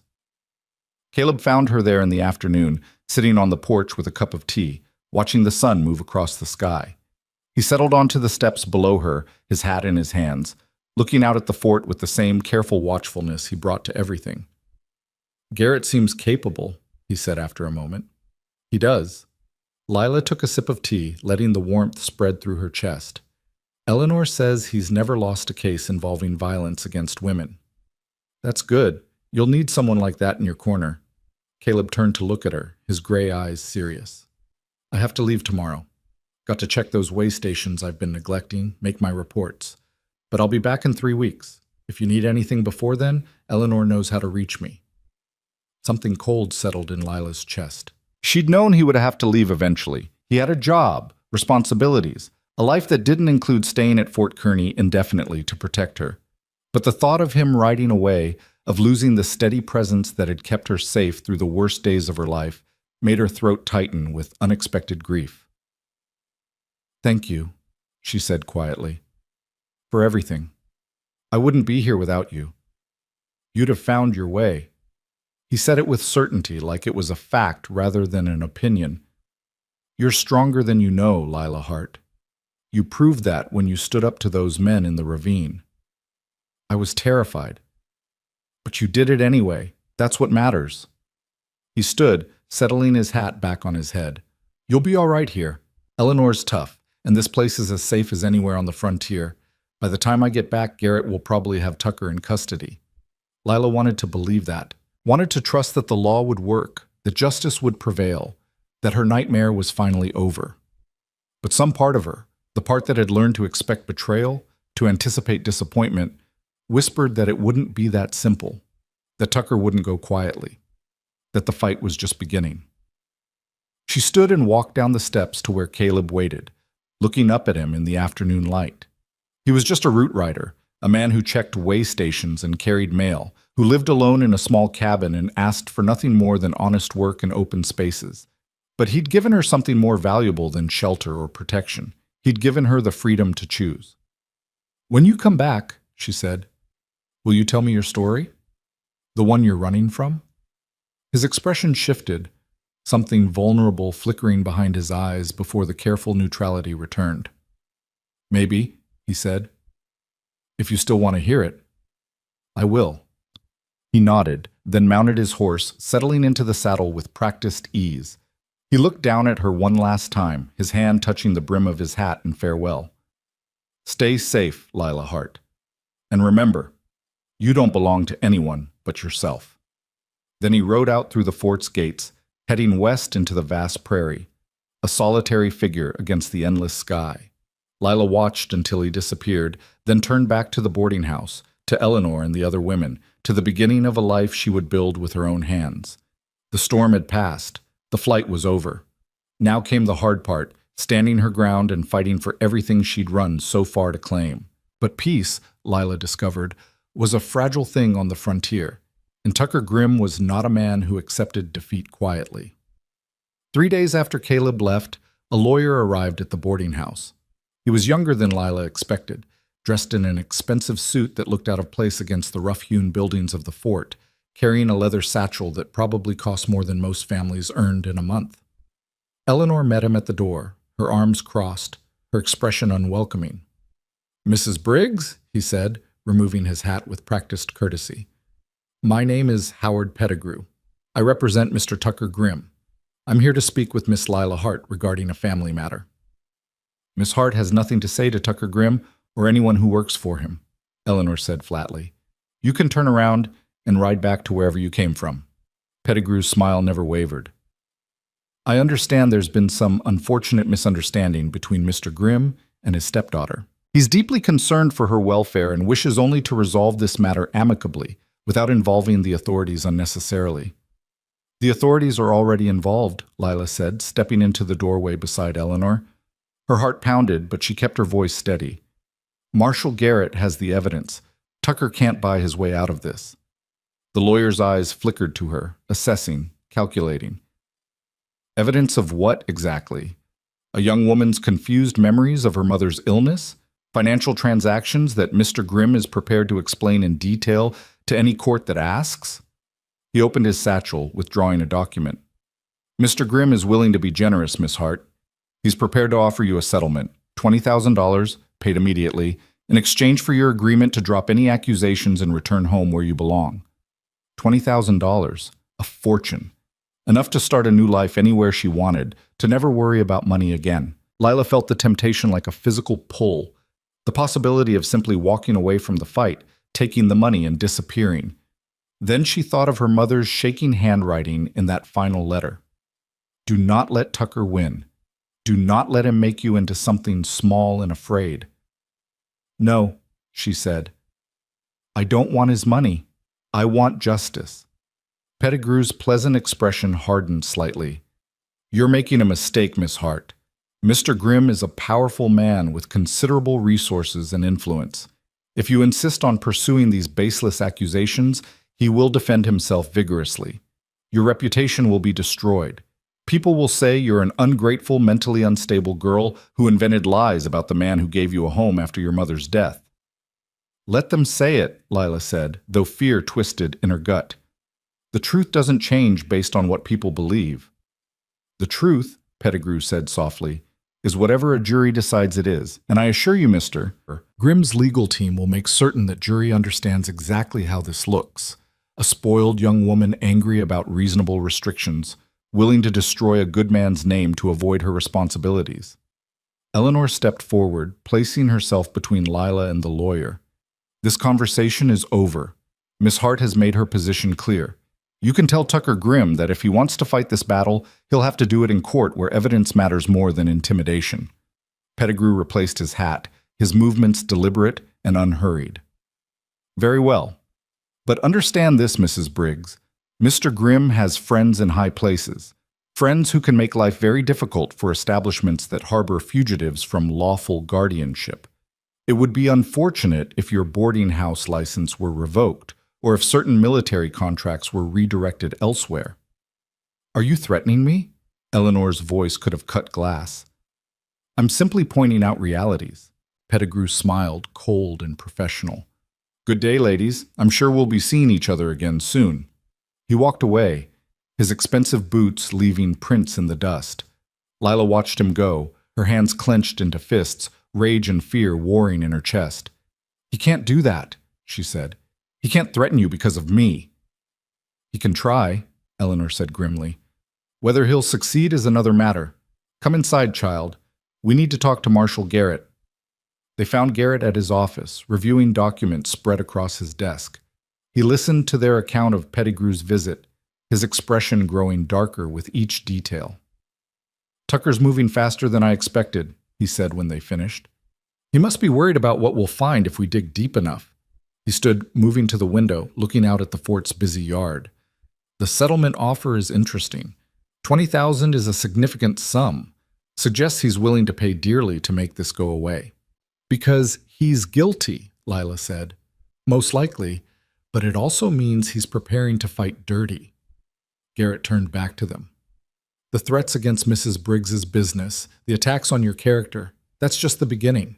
Tucker will use every resource at his disposal to discredit you before this reaches trial." "So what do we do?" Lila asked, hating the tremor in her voice. "We build our case faster and stronger than he can tear it down." Garrett returned to his desk, pulling out a fresh sheet of paper. "I need names. Everyone who knew your mother, who worked on the ranch, who might have witnessed Tucker's behavior. The doctor who treated her, neighbors who visited, household staff who saw what happened behind closed doors." Lila closed her eyes, thinking back through the fog of grief and fear that had clouded those final months. Dr. Morrison treated her. He came twice a week toward the end, but he never said what was wrong. Just that she was wasting away. She paused, remembering. "There was a housekeeper, Mrs. Chen. She was kind to me, but Tucker dismissed her a month after my mother died. Said he couldn't afford to keep her on. More likely he didn't want witnesses," Eleanor muttered. "Anyone else?" Garrett pressed. "The ranch foreman, Jack Sutton. He'd worked for my father before Tucker came. He left about 6 months after my mother's death, said he couldn't stomach working for Tucker anymore." Lila opened her eyes. "And there was a clerk at the bank in Willow Creek, a man named Arthur Mills. My mother went to see him once, about a month before she died. She came home upset, said the money wasn't where it should be." Garrett wrote quickly, his pen scratching across the paper. "This is good. Excellent, actually. If we can find these people, get their testimonies, we'll have corroboration for the documents your mother left." He looked up at Lila. "This won't be easy. Some of them may be afraid to testify against Tucker. Others might have been paid off or threatened into silence. But if even one or two will speak up, combined with the physical evidence, we'll have a strong case." "How long will it take?" Lila asked. "Weeks, maybe months." Garrett's expression was sympathetic but firm. "The law moves slowly, especially when we're going after someone with Tucker's resources. But I promise you, Miss Hart, I will not let this man escape justice. Not while I have breath in my body." Lila believed him. The conviction in his voice, the determined set of his jaw, this was a man who meant what he said. But weeks or months of waiting, of knowing Tucker was out there plotting and scheming, of wondering if his threats against Eleanor would materialize into real consequences. The thought made her stomach churn with anxiety. As if reading her mind, Eleanor reached over and squeezed her hand. "We'll manage," she said quietly. "Women have survived worse than Tucker Grimm, and we'll survive him too." The days that followed developed a strange rhythm. Mornings, Lila helped Eleanor with the boarding house, cooking, cleaning, mending linens. The work was simple but satisfying, keeping her hands busy while her mind churned with worry. The other women at the boarding house became allies and friends, each with their own stories of escape and survival. There was Margaret, who'd fled an abusive husband in St. Louis. Sarah, whose family had disowned her for refusing an arranged marriage. Young Emma, barely 16, running from a stepfather whose intentions had grown too familiar, too dark. They shared meals and stories, laughter and tears, creating a makeshift family bound by understanding rather than blood. For the first time in years, Lila felt like she belonged somewhere, like she had people who saw her as more than a problem to be solved or a possession to be controlled.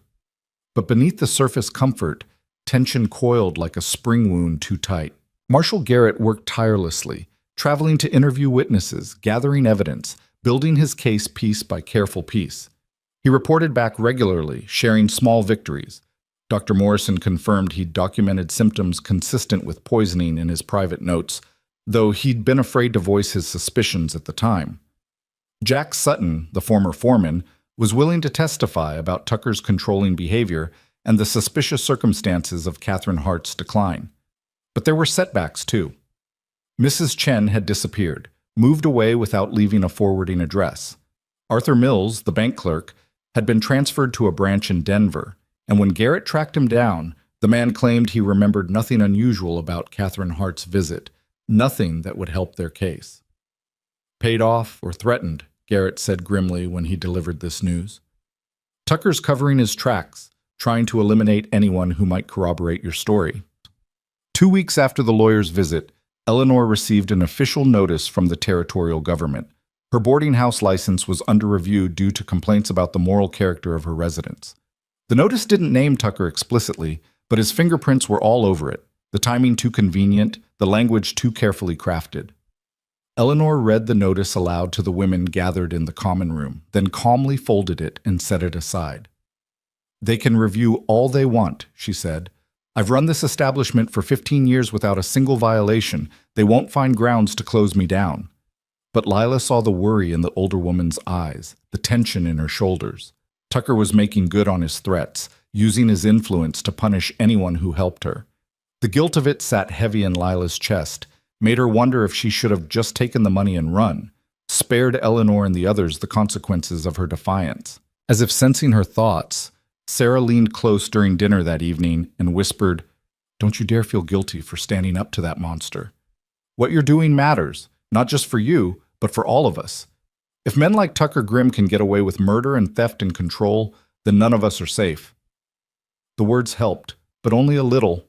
At night, alone in her room, Lila pulled out her mother's letter and read it again, searching for strength in the shaking handwriting, in the love that had reached across death to protect her. 3 weeks after Caleb left, he returned. Lila was hanging laundry in the yard behind the boarding house when she heard his horse, looked up to see him riding through the gate. Relief flooded through her so powerfully she dropped the sheet she'd been hanging, hurried across the yard to meet him. He dismounted with that same easy grace, his eyes moving over her face, searching for something. "You all right?" he asked. "No," she said honestly. "But I'm still here, still fighting." He nodded, approval in the set of his shoulders. Eleanor sent word about the lawyer's visit and the license review. Figured I'd come back sooner rather than later, make sure things hadn't gotten worse. "Tucker's trying to destroy everyone who helps me," Lila said, hating the tremor in her voice. "His lawyer offered me money to disappear, and when I refused, he started threatening Eleanor's business. I don't know what to do, Caleb. I don't know if I'm strong enough for this." "You are." He said it with such certainty that she almost believed him. "You stood up to Tucker's men with a gun in your hand and your voice steady. You told that lawyer no when $20,000 was sitting on the table. That's not weakness, Lila. That's courage." "It doesn't feel like courage. It feels like I'm dragging everyone down with me." Eleanor's tougher than Tucker gives her credit for. She's weathered worse storms than this. Caleb gestured toward the boarding house. "Let's go talk to Garrett, see where we stand." They found the marshal in his office, surrounded by documents and correspondence, looking exhausted but determined. His face brightened when he saw Caleb. "Rowan, good timing. I was about to send for you." He gestured to the papers on his desk. "I've been building the case against Tucker Grimm, and I'm ready to make an arrest. But I need to know if you're still willing to testify about what you witnessed. The men pursuing Miss Hart, the confrontation in the ravine, all of it." "I am," Caleb said without hesitation. "Good. Because Tucker's lawyers will try to paint you as a drifter who seduced a confused young woman away from her lawful guardian. They'll attack your character, your motivations, your credibility." Garrett fixed him with a serious look. "They'll make it ugly. You understand that?" "I've been through ugly before." Caleb's voice was steady, unmoved. "Let them try." Garrett nodded, satisfied. "Then here's what's going to happen. Tomorrow morning, I'm riding to Tucker Grimm's ranch with a federal warrant for his arrest. Charges include suspicion of murder by poisoning, financial fraud, and unlawful imprisonment. I'll bring him back here to stand trial." Lila's breath caught.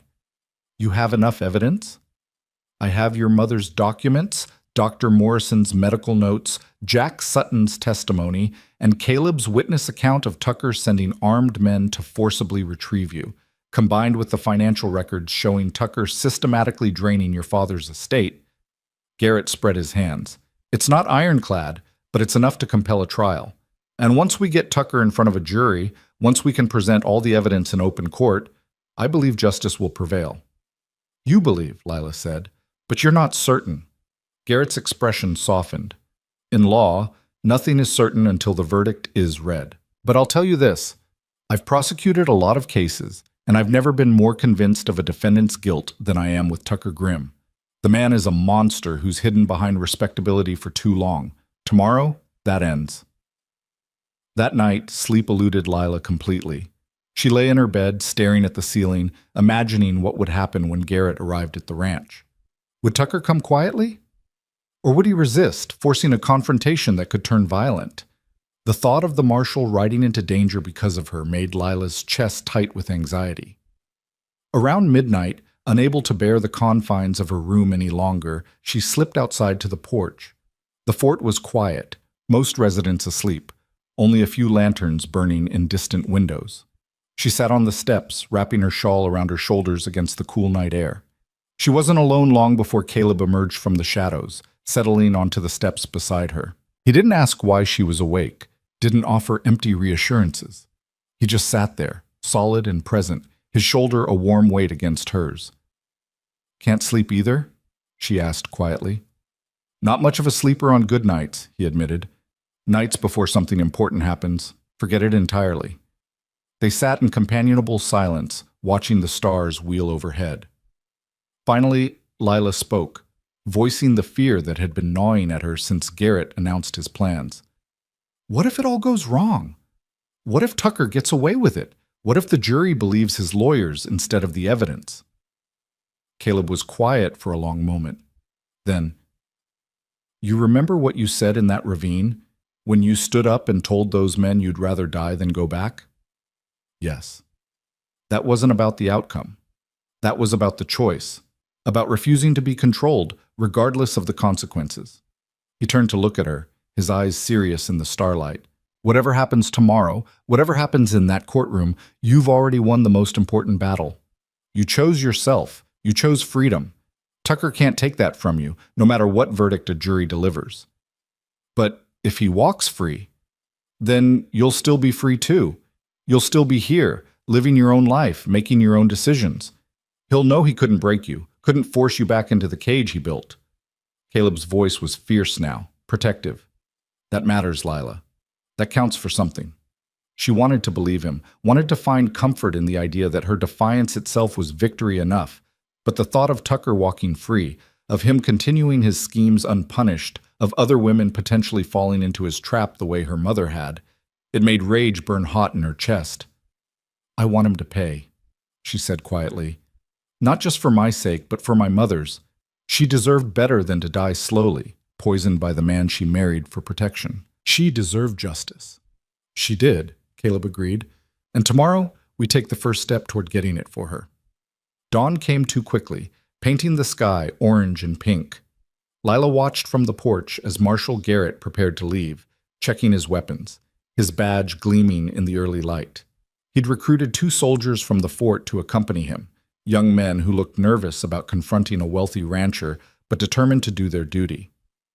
Eleanor stood with Lila as the 3 men mounted up. "He'll be fine," she said, though her own worry showed in the tightness around her eyes. "Samuel Garrett knows what he's doing." The hours that followed were agony. Lila tried to keep busy, helping with breakfast, scrubbing floors that didn't need scrubbing, mending clothes that barely needed a stitch. The other women gave her space, understanding that sometimes work was the only way to survive the waiting. Caleb stayed close, a quiet presence that asked nothing but offered everything. He helped repair a broken fence, chopped wood for the kitchen stove, mucked out the stables, anything to be useful while they waited for news. It was late afternoon when they heard horses approaching. Lila rushed to the window, her heart in her throat, and saw them, Marshal Garrett and his soldiers, riding through the fort's gates.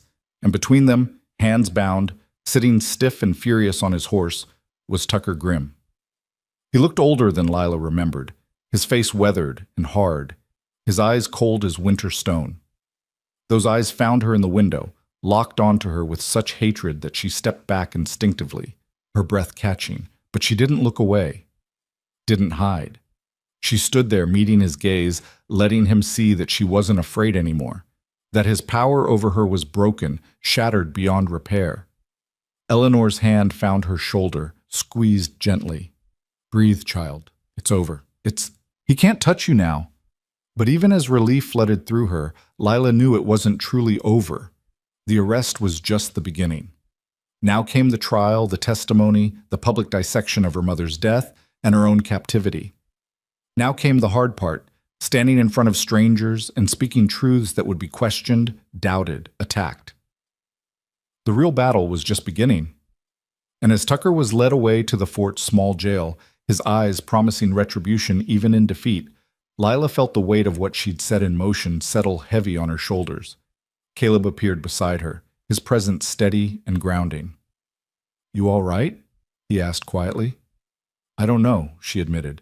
"Seeing him like that, arrested, bound, I thought I'd feel triumphant, but I just feel tired."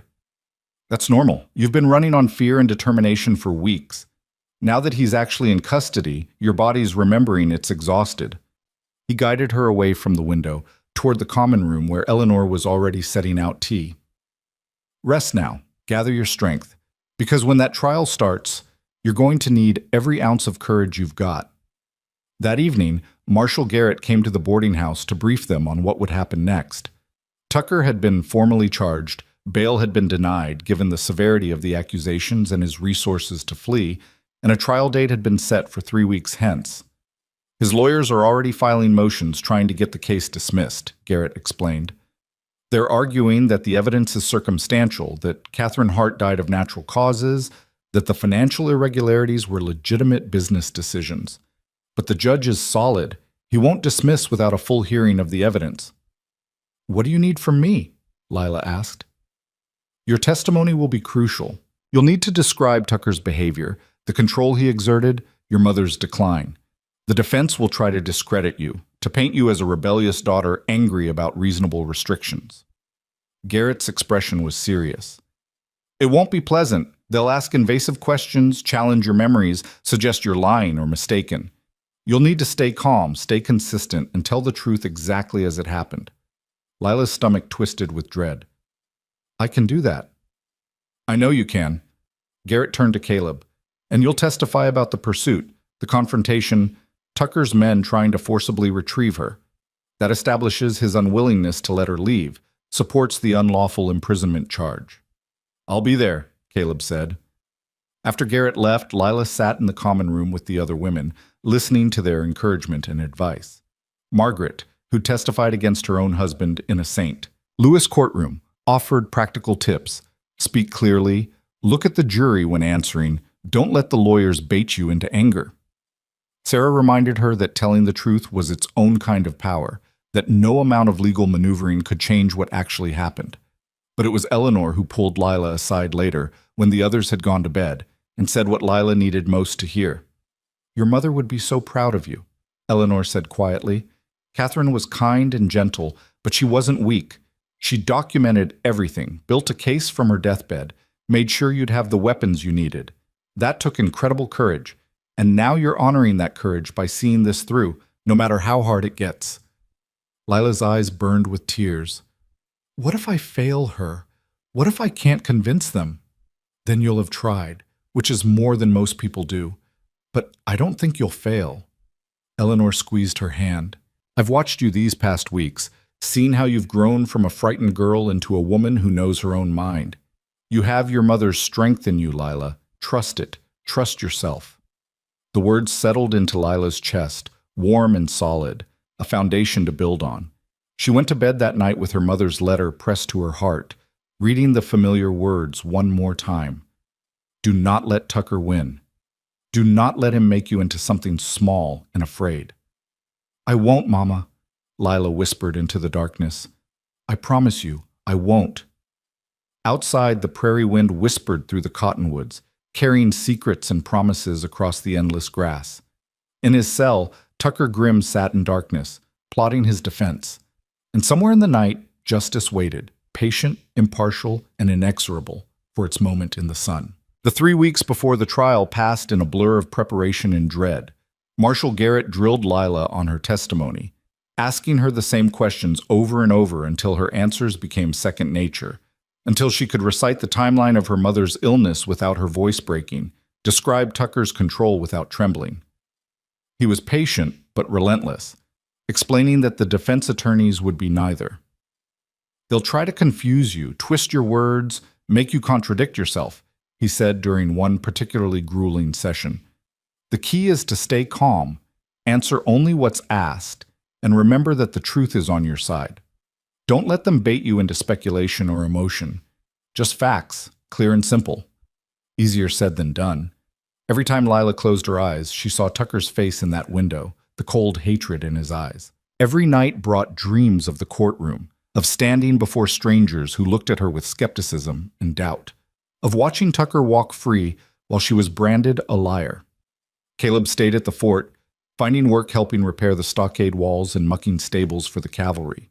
He slept in the boarding house's small barn, refusing Eleanor's offer of a proper room, saying he preferred the company of horses to the confines of walls. But every evening he was there on the porch, a steady presence that asked nothing and offered everything. One night, a week before the trial, Lila finally asked him the question that had been growing in her mind since that first morning in his cabin. "Why are you really doing this? Staying here, testifying, putting yourself at risk for someone you barely know?" Caleb was quiet for a long time, his eyes fixed on the darkening prairie beyond the fort's walls. When he finally spoke, his voice was low and rough, like the words cost him something to say. "I had a sister once, younger than me by 3 years. Her name was Anna." He paused, his jaw tight. "When she was 16, our father arranged a marriage for her.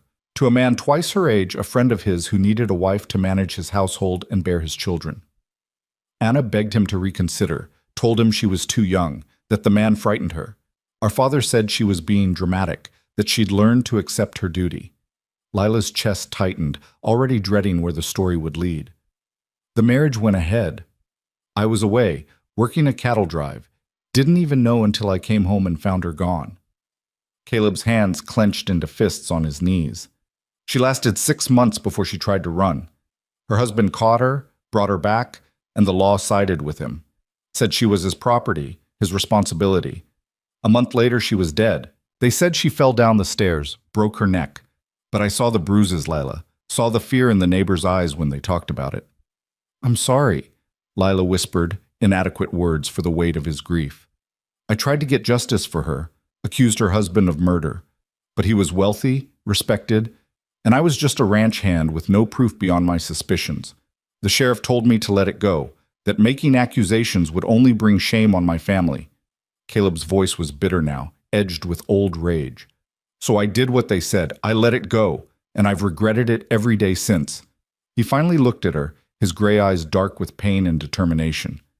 "When I found you at my door that night, soaked and terrified, running from a man who wanted to control you, I saw Anna. Saw the chance to do what I couldn't do for my sister. So yes, I'm testifying, and no amount of money or threats or legal maneuvering is going to make me back down. Tucker Grimm is going to answer for what he did, even if I have to drag him to justice myself." Lila reached out and took his hand, feeling the calluses and scars, the strength that had been used to protect rather than harm. "Anna would be proud of you," she said quietly. "I know I am." His fingers tightened around hers, and they sat there in the gathering darkness, two people bound by grief and determination, watching the stars emerge one by one above the endless prairie. The morning of the trial dawned clear and cold, October's bite sharp in the air. Lila dressed in a simple brown dress that Eleanor had altered to fit her, her hair pulled back severely, everything about her appearance designed to project respectability and truth. Her hands shook as she buttoned the collar, and she had to stop twice to breathe through the nausea churning in her stomach. Eleanor appeared in the doorway, carrying a cup of tea. "Drink this. You need something in your stomach, even if you can't manage food." Lila took the cup, grateful for something to do with her trembling hands. "What if I freeze up there? What if I can't speak?" "Then you take a breath. Look at me in the gallery and remember why you're doing this." Eleanor sat beside her on the bed. "You're not just fighting for yourself, child. You're fighting for your mother, for every woman Tucker might hurt in the future, for the principle that men like him can't act with impunity. That's bigger than fear." The courthouse was a simple wooden building at the edge of the fort, normally used for military tribunals but pressed into service for civilian trials when needed. By the time Lila arrived with Eleanor and Caleb, a crowd had already gathered: curious soldiers, fort residents, people who'd traveled from surrounding settlements to witness the spectacle of a wealthy rancher on trial for murder. Tucker sat at the defense table with his team of lawyers, 3 men in expensive suits who radiated confidence and competence. He looked different in formal clothes, almost dignified, his expression carefully neutral. Only his eyes betrayed him, tracking Lila across the courtroom with that same cold hatred she'd seen through the window. Marshal Garrett sat at the prosecution table, his own appearance humble by comparison. A simple suit, worn at the elbows, his papers organized but not elaborate. He caught Lila's eye and nodded, a gesture of reassurance and solidarity. The judge entered, a stern-faced man in his 60s named Henry Blackwood, known throughout the territory for his fairness and his intolerance of legal theatrics. He called the court to order, and the trial began. The prosecution presented its case methodically. Garrett called Dr. Morrison first, who testified about Catherine Hart's symptoms: the nausea, the weakness, the strange discoloration of her skin that he'd noted in his private records. Under questioning, he admitted he'd suspected poisoning, but had been afraid to voice those suspicions without proof, afraid of accusing a man of Tucker Grimm's standing. "And why are you coming forward now?" Garrett asked. Morrison looked directly at Tucker. "Because I took an oath to do no harm, and my silence has harmed the memory of a good woman and endangered her daughter. I won't be silent anymore." The defense attorney, a silver-haired man named Cornelius Thorne, cross-examined aggressively. "But you have no actual proof of poisoning, do you, doctor? No chemical analysis, no laboratory results?" "Such testing wasn't available in Willow Creek, and by the time I might have arranged it, Mrs. Hart was already buried." "How convenient." Thorne's tone was skeptical, dismissive. "So we're meant to believe a diagnosis based on symptoms that could indicate any number of natural ailments, supported only by your belated suspicions?" Morrison's face reddened, but he held his ground. "I know what I saw, counselor. That woman was poisoned." Next came Jack Sutton, the former foreman, who testified about Tucker's behavior after Catherine's death, the way he'd taken control of everything, dismissed loyal staff, isolated Lila from anyone who might have helped her. He described overhearing Tucker tell his business partner that the girl will do as she's told once she understands there's no alternative. Thorne attacked his credibility too, suggesting Sutton had been fired for incompetence and was testifying out of spite. "Isn't it true, Mr. Sutton, that you were drinking heavily during your final months at the ranch?" "I drank because I couldn't stomach what I was seeing," Sutton shot back. "Watching that man slowly kill a good woman and then imprison her daughter? Yes, counselor, I drank. Wouldn't you?" The financial expert Garrett had hired testified about the irregularities in the estate management, showing how Tucker had systematically transferred funds from accounts designated for Lila into his own businesses. The numbers were damning: over $40,000 diverted over 2 years, all carefully hidden in legitimate-looking transactions. But Thorne had an expert too, who explained that Tucker had been investing the money wisely, growing the estate's value, acting as any prudent guardian would. Mr. Grimm had legal authority to manage these funds as he saw fit. There's no fraud here, only smart business decisions. By the end of the second day, Lila could feel the case becoming muddied, the clear narrative of guilt complicated by legal technicalities and competing interpretations. She watched the jury. 12 men, mostly ranchers and businessmen, their faces impassive and unreadable. The third morning, Garrett called Caleb to the stand. Caleb walked to the witness box with the same calm confidence he brought to everything, his hand steady on the Bible as he swore to tell the truth. He described finding Lila at his door, her terror, the storm. He described the men who'd pursued them, the confrontation in the ravine, the threats and demands. "And what was your impression of Miss Hart's state of mind?" Garrett asked. "She was desperate," Caleb said simply. "The kind of desperate that makes people ride through lightning storms alone in the dark. The kind that comes from having no other options left." Thorne approached the cross-examination like a predator circling prey. Mr. Rowan, you're a route rider, correct? A man who lives alone, travels constantly, has no fixed address or permanent ties? That's right. A lonely occupation. Would you say you were lonely that night when Miss Hart appeared at your door? A beautiful young woman, vulnerable and afraid, in need of protection? Caleb's expression didn't change. I'd say I was doing what any decent person would do, offering shelter from a storm. How noble. Thorne's smile was sharp.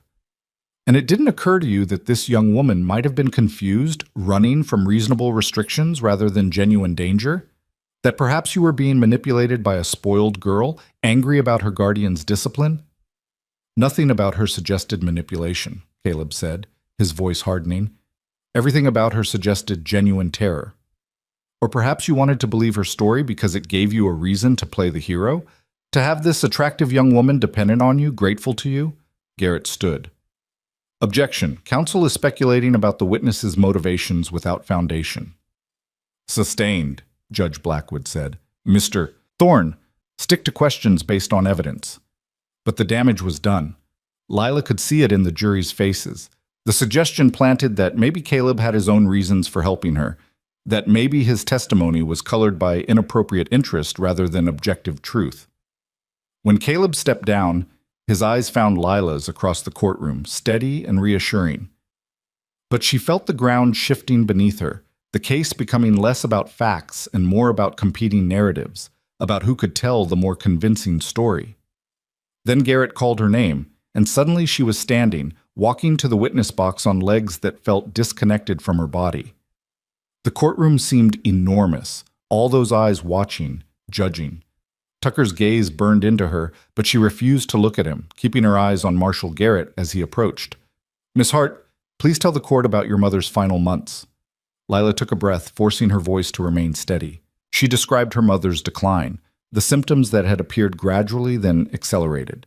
The way Tucker had controlled who could visit, who could see Catherine, keeping her isolated as she weakened. The strange taste she'd complained about in her food, the way she'd grown suspicious and paranoid toward the end. Did your mother ever express fear of your stepfather? Yes. She told me she'd made a terrible mistake marrying him, that she was afraid but couldn't prove what she suspected. Lila's voice cracked. She made me promise to be careful, to not trust him, to leave as soon as I could. And after her death, what happened? Lila described the next 2 years, the locked doors, the controlled movements, the isolation from anyone who might help her, the announcement of the arranged marriage, Tucker's cold certainty that she would obey. Why didn't you go to the local authorities? Garrett asked. Because Tucker owned them. The sheriff, the judge, they were all his friends, his business partners. Who would believe a girl against a man like Tucker Grimm? Garrett asked a few more questions, establishing the timeline, the details, then turned her over to the defense. Thorne approached slowly, his expression almost kindly, which somehow made him more terrifying. Miss Hart, I'm sorry for your loss. Losing a mother is a terrible thing, especially at such a young age. Lila said nothing, waiting. You were how old when your mother died? 18? Yes. A difficult age. Not quite a child, not quite a woman. And you'd just lost your father a few years before, hadn't you? Yes. So much grief, so much change. It must have been very confusing. His voice was gentle, sympathetic. When we're grieving, sometimes our memories play tricks on us. We see malice where there might be only circumstance. We interpret natural illness as something sinister because we're desperate to make sense of senseless loss. My mother was poisoned, Lila said, her voice stronger than she felt. That's not grief talking. That's truth.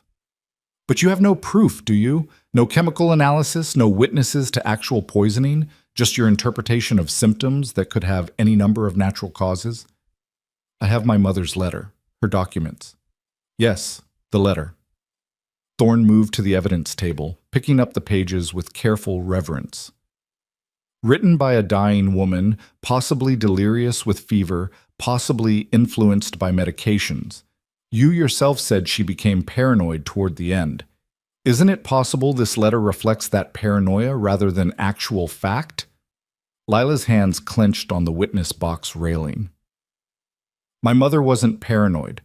She was observant and careful, and she documented everything because she knew people wouldn't believe her otherwise.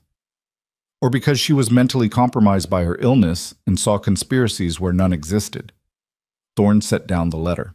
Let's talk about your life after her death. You say Mr. Grimm locked you in your room, but isn't it true that you were free to move about the house, to take meals with him, to go outside with proper supervision? Supervision meant control. I couldn't go anywhere without his permission. Because you were 18 years old, an unmarried woman in a dangerous territory. What responsible guardian wouldn't ensure your safety? There's a difference between safety and imprisonment. Is there? Or is there just the difference between what a young woman wants and what a guardian knows is wise? Thorne's voice hardened slightly. You wanted freedom to do what, exactly? Ride unchaperoned across the prairie? Associate with unsuitable companions? Make decisions you weren't mature enough to handle? I wanted to make my own choices about my life. Even when those choices were foolish, dangerous? Thorne gestured toward Caleb in the gallery. You ran away in a storm to the cabin of a strange man. You rode for days through hostile territory with no provisions, no planning. These are not the actions of someone making wise decisions, Miss Hart. These are the actions of an impulsive, rebellious girl. Garrett stood. Objection. Counsel is arguing rather than questioning. Sustained. Mr. Thorne, ask questions. Thorne nodded, circling back. This marriage your stepfather arranged, did you ever actually meet with the gentleman to discuss it, to get to know him? Once, at a dinner. And what was your impression?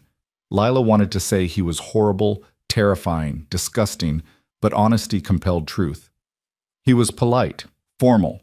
He looked at me like property. Like property, or like a man considering a serious commitment? Marriage is a business arrangement as much as a romantic one, Miss Hart. Especially in frontier territory where survival often depends on practical partnerships rather than passionate love. Isn't it possible you misinterpreted his seriousness as something more sinister? No, I know what I felt. Felt, Thorne repeated. Not thought, not reasoned, felt. Because you're a young woman prone to dramatic emotions, to seeing threats where there are only reasonable expectations. He moved closer, his voice dropping to something almost gentle. Your mother died of a tragic illness. Your stepfather tried to provide for you, to arrange a secure future. And you responded by running away, by making wild accusations, by allowing yourself to be influenced by a drifter who filled your head with ideas about freedom and independence. Isn't that the truth, Miss Hart? No. Lila's voice shook, but she forced the words out. The truth is my mother was murdered. The truth is Tucker Grimm is a monster who hides behind respectability. The truth is I would rather die than spend one more day under his control, and no amount of your legal tricks will change what actually happened. Thorne studied her for a long moment, then smiled. No further questions. Lila stepped down from the witness box on trembling legs, her vision blurring with tears she refused to shed in front of the jury. Eleanor caught her as she reached the gallery, pulling her into a fierce embrace. You did well, she whispered. You told the truth. That's all you can do. But Lila wasn't sure it was enough. She'd seen the jury's faces, the doubt creeping in, the narrative Thorne had woven of a confused, emotional girl misinterpreting reasonable guardianship as tyranny. The closing arguments came the next day. Garrett spoke with quiet passion about justice, about protecting the vulnerable, about holding the powerful accountable. He detailed the evidence piece by piece, asking the jury to look beyond Tucker's reputation to the facts of the case. Thorne countered with eloquence and emotion, painting Tucker as a wronged man, a grieving widower who'd done his best to raise a difficult stepdaughter, only to be rewarded with false accusations.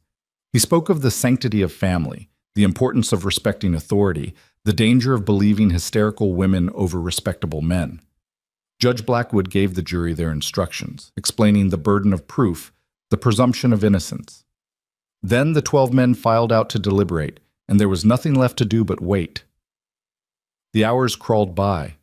Lila sat in the boarding house common room, unable to eat, unable to think of anything but those 12 faces, those 12 minds weighing her truth against Tucker's lies.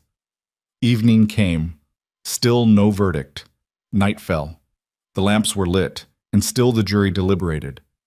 "Is this good or bad?" Lila asked Eleanor, her voice barely above a whisper. "I don't know, child." Sometimes a long deliberation means they're taking it seriously, examining every piece of evidence. Sometimes it means they're deadlocked, unable to agree. Caleb sat in the corner, his rifle across his knees, watching the door. Whatever happens, we'll deal with it, together. Near midnight, a messenger came. The jury had reached a verdict. Court would reconvene at dawn. Lila didn't sleep. She sat on the porch in the darkness, wrapped in her shawl, watching the stars wheel overhead and praying to a God she wasn't sure was listening that justice would prevail, that her mother's sacrifice wouldn't be in vain, that 12 strangers would see the truth hidden beneath Tucker Grimm's mask of respectability. When dawn finally came, pale and cold, she dressed in the same brown dress and walked to the courthouse with Eleanor and Caleb flanking her like sentinels. The courtroom was packed, every seat filled, people standing in the back. The air felt electric with anticipation. Tucker sat at the defense table, his face impassive, but his hands clenched white-knuckled on the wood. Judge Blackwood entered. The jury filed in, their expressions grave and tired. "Has the jury reached a verdict?" Blackwood asked. The foreman stood, a weathered rancher in his 50s. "We have, Your Honor." "On the charge of murder by poisoning, how do you find?" The silence was absolute, suffocating. Lila couldn't breathe, couldn't move, couldn't do anything but wait for the words that would determine everything. The foreman looked at Tucker, then at the judge. "We find the defendant guilty." The courtroom erupted. Lila heard the words as if from a great distance, felt Eleanor's arms around her, heard someone crying and realized it was her own voice making that sound. Guilty. Tucker was guilty. Her mother's death would be avenged. The judge banged his gavel, calling for order. When the noise subsided, he continued, "On the charge of financial fraud." "Guilty, Your Honor." "On the charge of unlawful imprisonment?" "Guilty." 3 times guilty. 3 times justice. Lila watched as Tucker's mask finally cracked, rage and disbelief warring on his face as the soldiers moved forward to restrain him. Judge Blackwood's voice cut through the chaos. "Tucker Grimm, you have been found guilty of heinous crimes against your stepdaughter and her late mother. This court sentences you to 20 years hard labor at the territorial prison, with all assets seized and returned to Miss Lila Hart as rightful heir to her father's estate. Justice is served." Tucker turned, his eyes finding Lila across the crowded room. She met his gaze steadily, no longer afraid, no longer the frightened girl who'd run through a storm. She was free. She had won. As the soldiers led him away, his shouts of protest echoing in the courtroom, Lila felt something break open in her chest. 2 years of fear and rage and grief pouring out in great, shaking sobs that Eleanor absorbed with steady strength. "It's over," Eleanor whispered. "It's finally over." And for the first time since her mother's death, Lila believed it. But freedom, Lila discovered in the weeks that followed, was more complicated than she'd imagined. The legal victory had given her justice, but it hadn't erased the scars Tucker had left on her heart. She woke in the night sometimes, gasping from dreams where she was back in that locked room, where the verdict had gone the other way, where she was still trapped. Eleanor would hear her and come with tea and quiet company, sitting until the trembling stopped and dawn painted the sky gray. "It takes time," Eleanor said one morning after a particularly bad night. "The body remembers fear even when the mind knows it's safe. Give yourself grace, child. Healing isn't linear." The legal paperwork took weeks to sort through.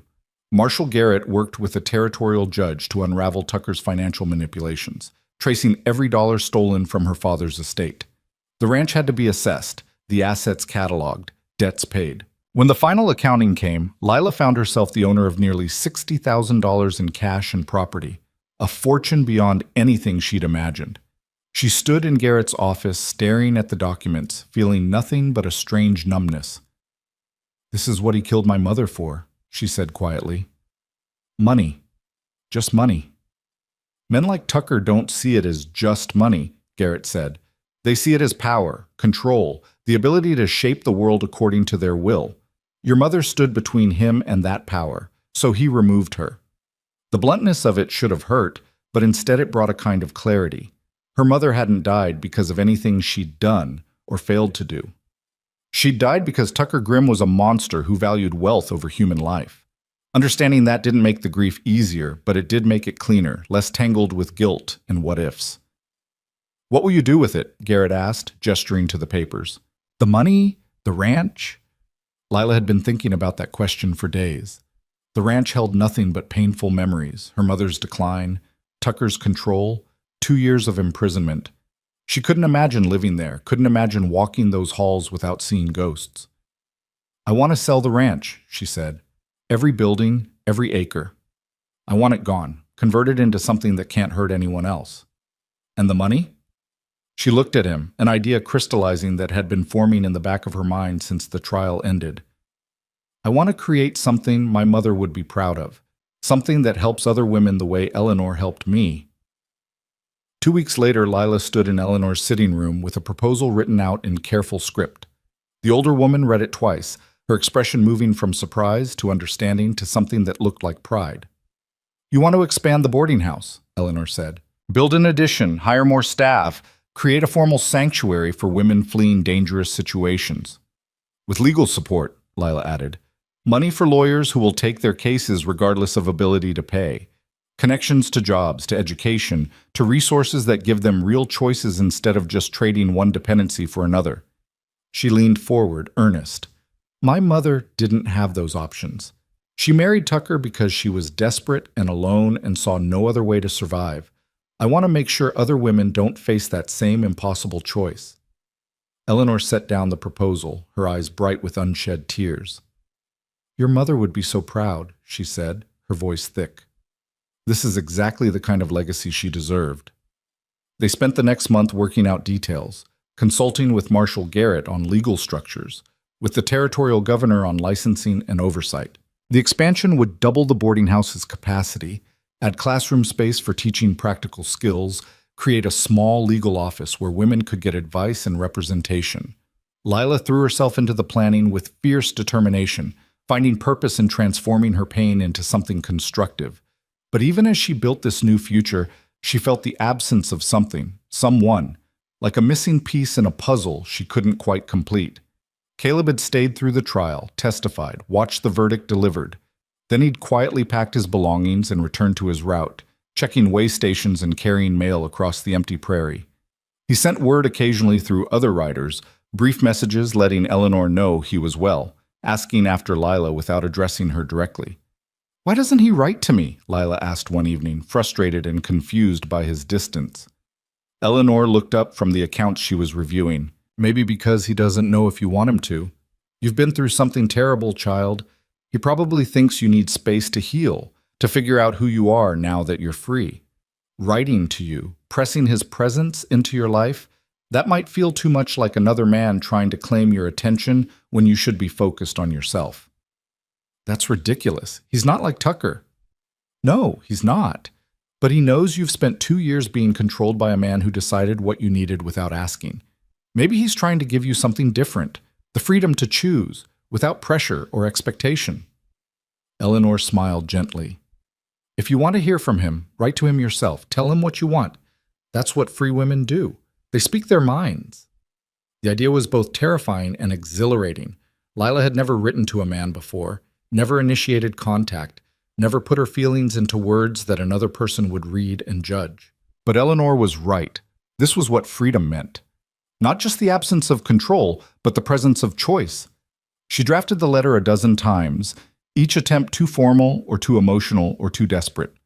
Finally, she settled on simple honesty. "Dear Caleb," she wrote, "I miss talking to you. The work on the boarding house expansion keeps me busy, but evenings are quiet and I find myself thinking about our conversations on Eleanor's porch, the way you always knew when to speak and when silence was enough. If your route brings you near Fort Kearney again, I would like to see you, not because I need protection or rescue, but because I value your company and your friendship. If that's something you'd want too, please write back. If it's not, I'll understand. Either way, thank you for everything you did for me. You gave me the freedom to choose my own path, and I'm choosing this, reaching out to someone I care about and hoping he cares back. Yours, Lila." She sent it with a mail courier before she could lose her nerve. then spent the next 2 weeks second-guessing every word, imagining his reaction, fearing his rejection, or worse, his pity. The response came on a cold November morning, delivered by a route rider who grinned when he handed it over. "Rowan said to make sure this got to you personally," he said.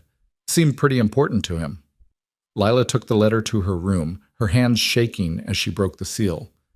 His handwriting was surprisingly neat, the letters careful and deliberate.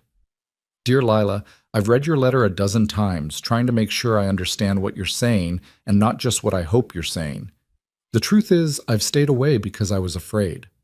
Afraid that my presence would feel like pressure, like another man trying to insert himself into your life when you need space to heal. Afraid that what I feel for you would complicate your recovery, make you feel obligated when you should feel free. But if you're telling me you want my company, that you're choosing this connection of your own will, then I'm choosing it too. I'll be at Fort Kearney in 2 weeks. I'd like to take you riding, if you're willing. Not because you need an escort, but because I'd enjoy your company. And maybe, if you're ready, we can talk about what comes next. Not what I want, or what you think you should want, but what we both choose together. Yours, Caleb." Lila pressed the letter to her chest, a smile breaking across her face so wide it made her cheeks ache. He was coming, he cared, and he understood, truly understood, that what mattered most was choice, not obligation or expectation or debt. The 2 weeks passed in a flurry of activity. The boarding house expansion broke ground, workers arriving to dig foundations and frame new walls. Lila worked alongside them when she could, finding satisfaction in physical labor, in building something tangible and good. The other women at the boarding house teased her gently about her upcoming reunion with Caleb, offering advice about courtship and romance that made her blush and laugh. "Just be yourself," Margaret said wisely. "If he's worth having, he'll love you for who you are, not who you pretend to be." When the day finally arrived, Lila dressed carefully in a riding skirt Eleanor had helped her make, practical but attractive, her hair braided simply. She waited on the porch, trying not to watch the road too obviously, failing completely. She saw him coming from a mile away, a solitary figure on his bay gelding, riding with that easy confidence that had first caught her attention in the ravine. Her heart kicked against her ribs, anticipation and nervousness tangling together. He dismounted at the gate, tied his horse, and walked toward her with his hat in his hands. Up close, she could see he'd trimmed his beard, put on a clean shirt, made an effort that matched her own. They stood there for a moment, just looking at each other, the weight of everything unspoken hanging between them. "Hi," she said, feeling suddenly shy. "Hi yourself." His smile was soft, genuine. "You look well, happy." "I am, mostly." She gestured to the construction behind her. "We're building something good here, something that will help other women the way Eleanor helped me." "That's important work." He glanced at the partially framed edition, approval in his eyes. "Your mother would be proud." "I hope so." Lila took a breath, gathering courage. "Do you still want to go riding?" "More than anything." They rode out together, heading west into the open prairie, the November grass golden and brittle, the sky vast and clear above them. For a while they didn't talk, just let the horses find their own pace, let the rhythm of movement and the prairie wind clear away the awkwardness. Finally, Caleb pulled up on a rise overlooking the Platte River Valley, the water glinting silver in the afternoon sun. They dismounted, standing side by side, looking out at the endless country. "I've been thinking about your letter," Caleb said quietly, "about what it means to choose freely, without pressure or obligation." "And?" Lila's voice was barely above a whisper. "And I realized that's what I've wanted my whole life. Not to be chosen out of necessity or desperation, but to be chosen because someone genuinely wants me." He turned to look at her. "The way I want you. Not because you need protection or rescue, but because when I'm with you, I feel like the best version of myself. Like the man I want to be instead of the man I was." Lila's throat tightened with emotion. "I feel the same way. When I'm with you, I'm not the frightened girl who ran through a storm or the victim who testified in court. I'm just Lila, figuring out who she wants to be." "And who do you want to be?" She considered the question seriously, looking out at the prairie that had terrified her that first night, and now felt like freedom made visible. I want to be someone who helps others, who builds things instead of just surviving, who loves without fear. She met his eyes. And I want to do it with someone who respects my choices, who stands beside me instead of in front of me. Caleb reached out slowly, giving her time to pull away if she wanted. When she didn't, his hand cupped her cheek, calloused and warm. I can be that person, if you'll let me try. Yes, she whispered. I choose yes. He kissed her then, soft and careful, a question more than a demand. Lila leaned into it, her hands finding his shoulders, her heart opening like a flower towards sun. This was nothing like fear or obligation or the suffocating weight of Tucker's expectations. This was choice, freely given and freely received, two people deciding together what shape their future would take. When they pulled apart, both breathing hard, Caleb rested his forehead against hers. I should probably tell you I have nothing to offer. No land, no fortune, just a route rider's wages and a small cabin that leaks when it rains. Lila laughed, the sound bright and free. I have enough money for both of us. What I need is someone who sees me as an equal partner, not a possession to manage. Can you be that? I can try every day for the rest of my life. Then that's enough. They stayed on that rise until the sun touched the western horizon, talking about everything and nothing, their pasts, their hopes, the complicated business of building a life together from scratch.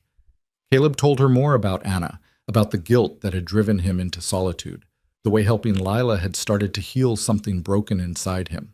Lila told him about her mother's final days, the letter she still kept under her pillow, the way she was learning to carry grief without letting it define her.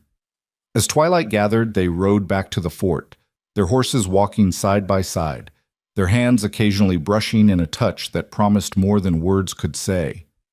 Over the following months, their courtship unfolded slowly, carefully, with the deliberate pace of two people who understood that what they were building needed a solid foundation.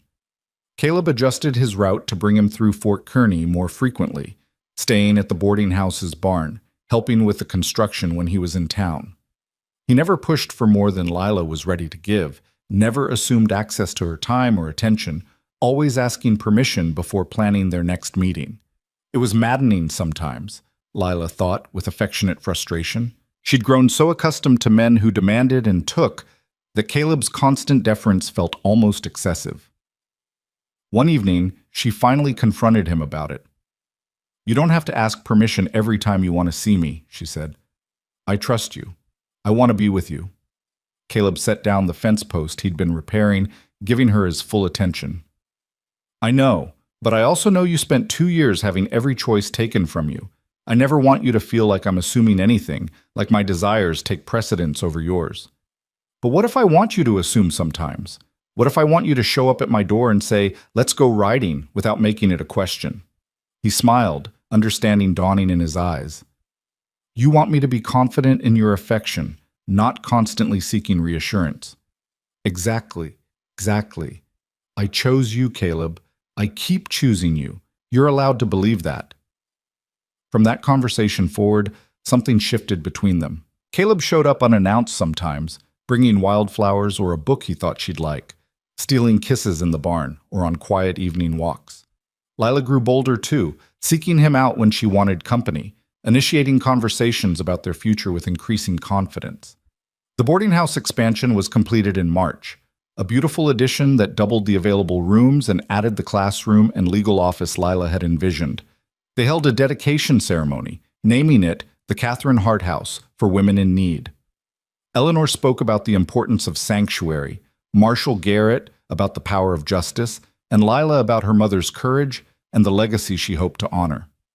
Standing before the gathered crowd, women who'd found refuge there, soldiers from the fort, townspeople from surrounding settlements, Lila felt her mother's presence like a warm hand on her shoulder. This was what Catherine had wanted, what she'd sacrificed to make possible. Not just Lila's freedom, but a pathway for other women to find their own. After the ceremony, Caleb found her in the garden behind the house, looking at the marker they'd placed there inscribed with her mother's name and dates. He didn't speak, just stood beside her, his presence a quiet comfort. She would have liked you, Lila said after a while. My mother. She always said the measure of a man wasn't in his words, but in his restraint, in knowing when to act and when to step back. I wish I could have known her. Me too. Lila leaned against him, feeling his arm come around her shoulders. But in a way, she made this possible, made us possible. If she hadn't documented everything, if she hadn't given me the tools to fight back, I'd still be trapped. I wouldn't be here with you building this. Then I owe her everything, Caleb said quietly. That night, after the guests had departed and the boarding house had settled into quiet, Caleb asked Lila to take a walk with him. They wandered beyond the fort's walls, into the prairie grass that whispered in the spring wind, stars emerging overhead in their thousands.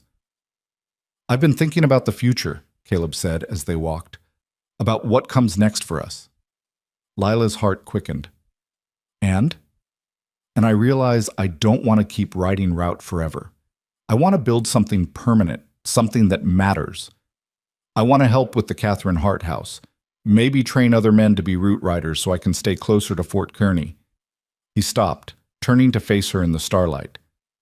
I want to build a life with you, Lila. Not someday, not eventually, but now.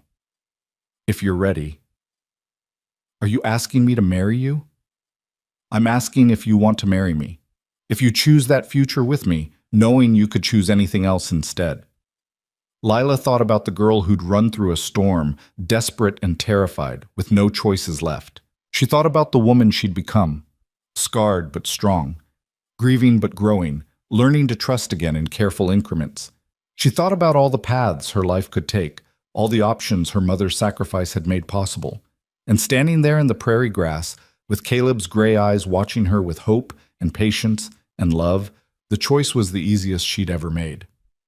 Yes, she said. I choose you. I choose us.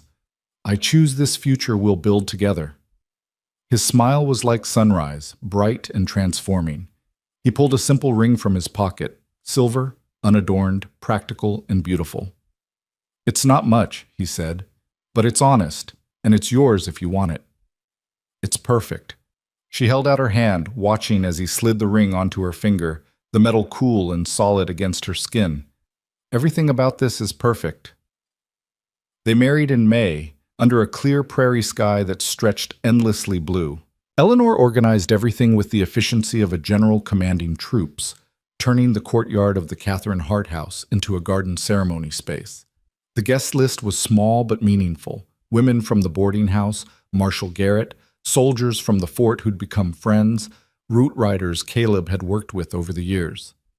Lila wore a simple white dress that she and Eleanor had sewn together, her mother's wedding ring on a chain around her neck, her hair loose down her back the way Caleb loved it. She carried wildflowers picked from the prairie that morning, purple lupine and yellow primrose, wild and beautiful and free. There was no one to give her away because she wasn't property to be transferred from one man to another. She walked to meet Caleb under the cottonwood trees on her own 2 feet, making her own choice, claiming her own future. The ceremony was brief and simple. The fort chaplain spoke about partnership and equality, about love that respected rather than controlled, about building a marriage on foundation of mutual choice rather than obligation. When he asked if they took each other freely, without coercion or reservation, both answered with voices strong and sure. I do. I choose this. I choose you. The kiss that sealed their vows was sweet and deep, witnessed by people who understood what it meant, not just the joining of 2 lives, but the triumph of choice over control, freedom over fear, love over everything that had tried to break them. The celebration afterward was joyful and loud, full of music and dancing and food that the women of the boarding house had spent days preparing.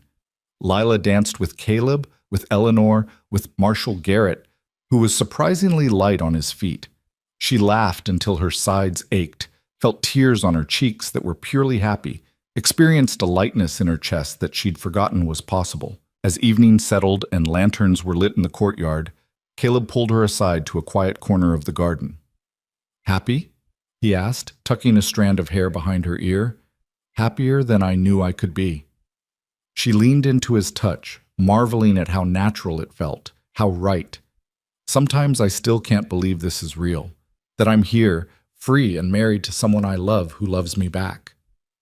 Believe it, he said firmly. You earned this, Lila. You fought for it, survived for it, refused to give up even when it would have been easier to surrender. This happiness isn't luck or chance. It's the result of your courage. She thought about that as the party continued around them, about the journey from that terrified girl at the cabin door to the woman she'd become. It hadn't been easy. The nightmares still came sometimes. The fear still crept in unexpected moments. But she'd learned to carry those scars without letting them define her, to acknowledge the past without being imprisoned by it. Later, as the guests began to depart and the lanterns burned low, Eleanor approached them with something wrapped in cloth. Your wedding gift, she said, pressing it into Lila's hands. I've been saving it for the right moment. Lila unwrapped the cloth to find a leather-bound journal, its pages blank and waiting. For writing down your story, Eleanor explained. For remembering where you came from and where you're going. For passing on to other women who need to know that escape is possible, that justice exists, that love can be gentle instead of cruel. Thank you, Lila whispered, embracing the older woman who'd become more mother than friend. For everything, for believing me, for protecting me, for showing me what strength looks like. You showed yourself, child. I just provided the shelter while you found your own way. Eleanor pulled back, her eyes bright. Now go. Start your life. And remember, the Catherine Hart House will always be here if you need it, but I don't think you will. You've learned to be your own shelter now. Caleb had bought a small piece of land just outside the fort, nothing grand but honest. A few acres of prairie grass and a sturdy cabin he'd built himself over the winter months. It wasn't the ranch Lila had inherited and sold, wasn't the mansion Tucker had lorded over. It was modest and simple and entirely theirs. They rode there together as the moon rose, their horses walking slowly through the silver-painted grass. Smoke rose from the chimney where Caleb had laid a fire earlier, welcoming and warm. When they dismounted, Caleb lifted Lila in his arms, carrying her across the threshold in the traditional way, but setting her down immediately inside and stepping back. You're home, he said. Not mine to carry you into, but ours to share. She looked around the single room, rough but clean, furnished simply with a bed, a table, 2 chairs, a shelf for books. A far cry from luxury, but infinitely more valuable because it represented choice and partnership rather than possession and control. Our home, she agreed, reaching for his hand. Our life, our choice. They stood there in the firelight, 2 people who'd been broken by different kinds of cruelty, who'd found each other in the darkness and chosen to build something good from the wreckage. Outside, the prairie wind whispered through the grass, carrying promises across the endless miles. The storm that had driven them together was long past, but its legacy remained, not in fear or pain, but in the strength forged through surviving it. Lila thought of her mother's letter, the words she'd memorized and carried in her heart. Do not let Tucker win. Do not let him make you into something small and afraid. You deserve a life of your own choosing. She'd done it. She'd chosen freedom over fear, justice over revenge, love over bitterness. And standing in this simple cabin with Caleb's hand warm in hers, she understood that her mother's final gift hadn't just been the evidence that brought Tucker down. It had been the permission to live fully, to love boldly, to embrace joy without guilt. What are you thinking? Caleb asked softly. That my mother would be happy for me. That she's finally at peace. Lila turned to him, seeing in his eyes the future they would build together, not perfect, not without challenges, but honest and equal and chosen. And that I'm finally home, not in a place, but in this, in us, in the life we'll make, in knowing I'm loved for who I am and not who someone needs me to be. He pulled her close, his arms strong and gentle around her. Then welcome home, Lila Rowan, for all the days to come. And on stormy nights in the years that followed, when thunder rolled across the prairie and lightning split the sky, Lila would remember that first desperate flight through the darkness, would remember the terror and the exhaustion and the moment she knocked on a stranger's door, choosing risk over certainty because anything was better than the cage Tucker had built. She would remember Caleb's face in the lamplight, the way he'd stepped back to give her space, the quiet respect that had taught her what safety truly meant. She would remember Eleanor's fierce protection, Marshal Garrett's determination, the jury foreman's voice pronouncing justice. But most of all, she would remember her mother's shaking handwriting in that final letter, the love that had reached across death to save her, the legacy of courage that continued in the Catherine Hart house, where women still found refuge and hope. And as the storm passed and peace returned, as she lay in Caleb's arms in their modest home, with the prairie stretching endlessly around them, Lila would understand that freedom wasn't just the absence of control. It was the presence of choice, repeated daily in small acts and large decisions, in love freely given and freely received. The girl who'd run through the storm had been seeking escape. The woman she'd become had found something far more valuable: herself, whole and strong and unafraid, choosing her own path under the vast prairie sky where anything was possible and everything was hers to claim.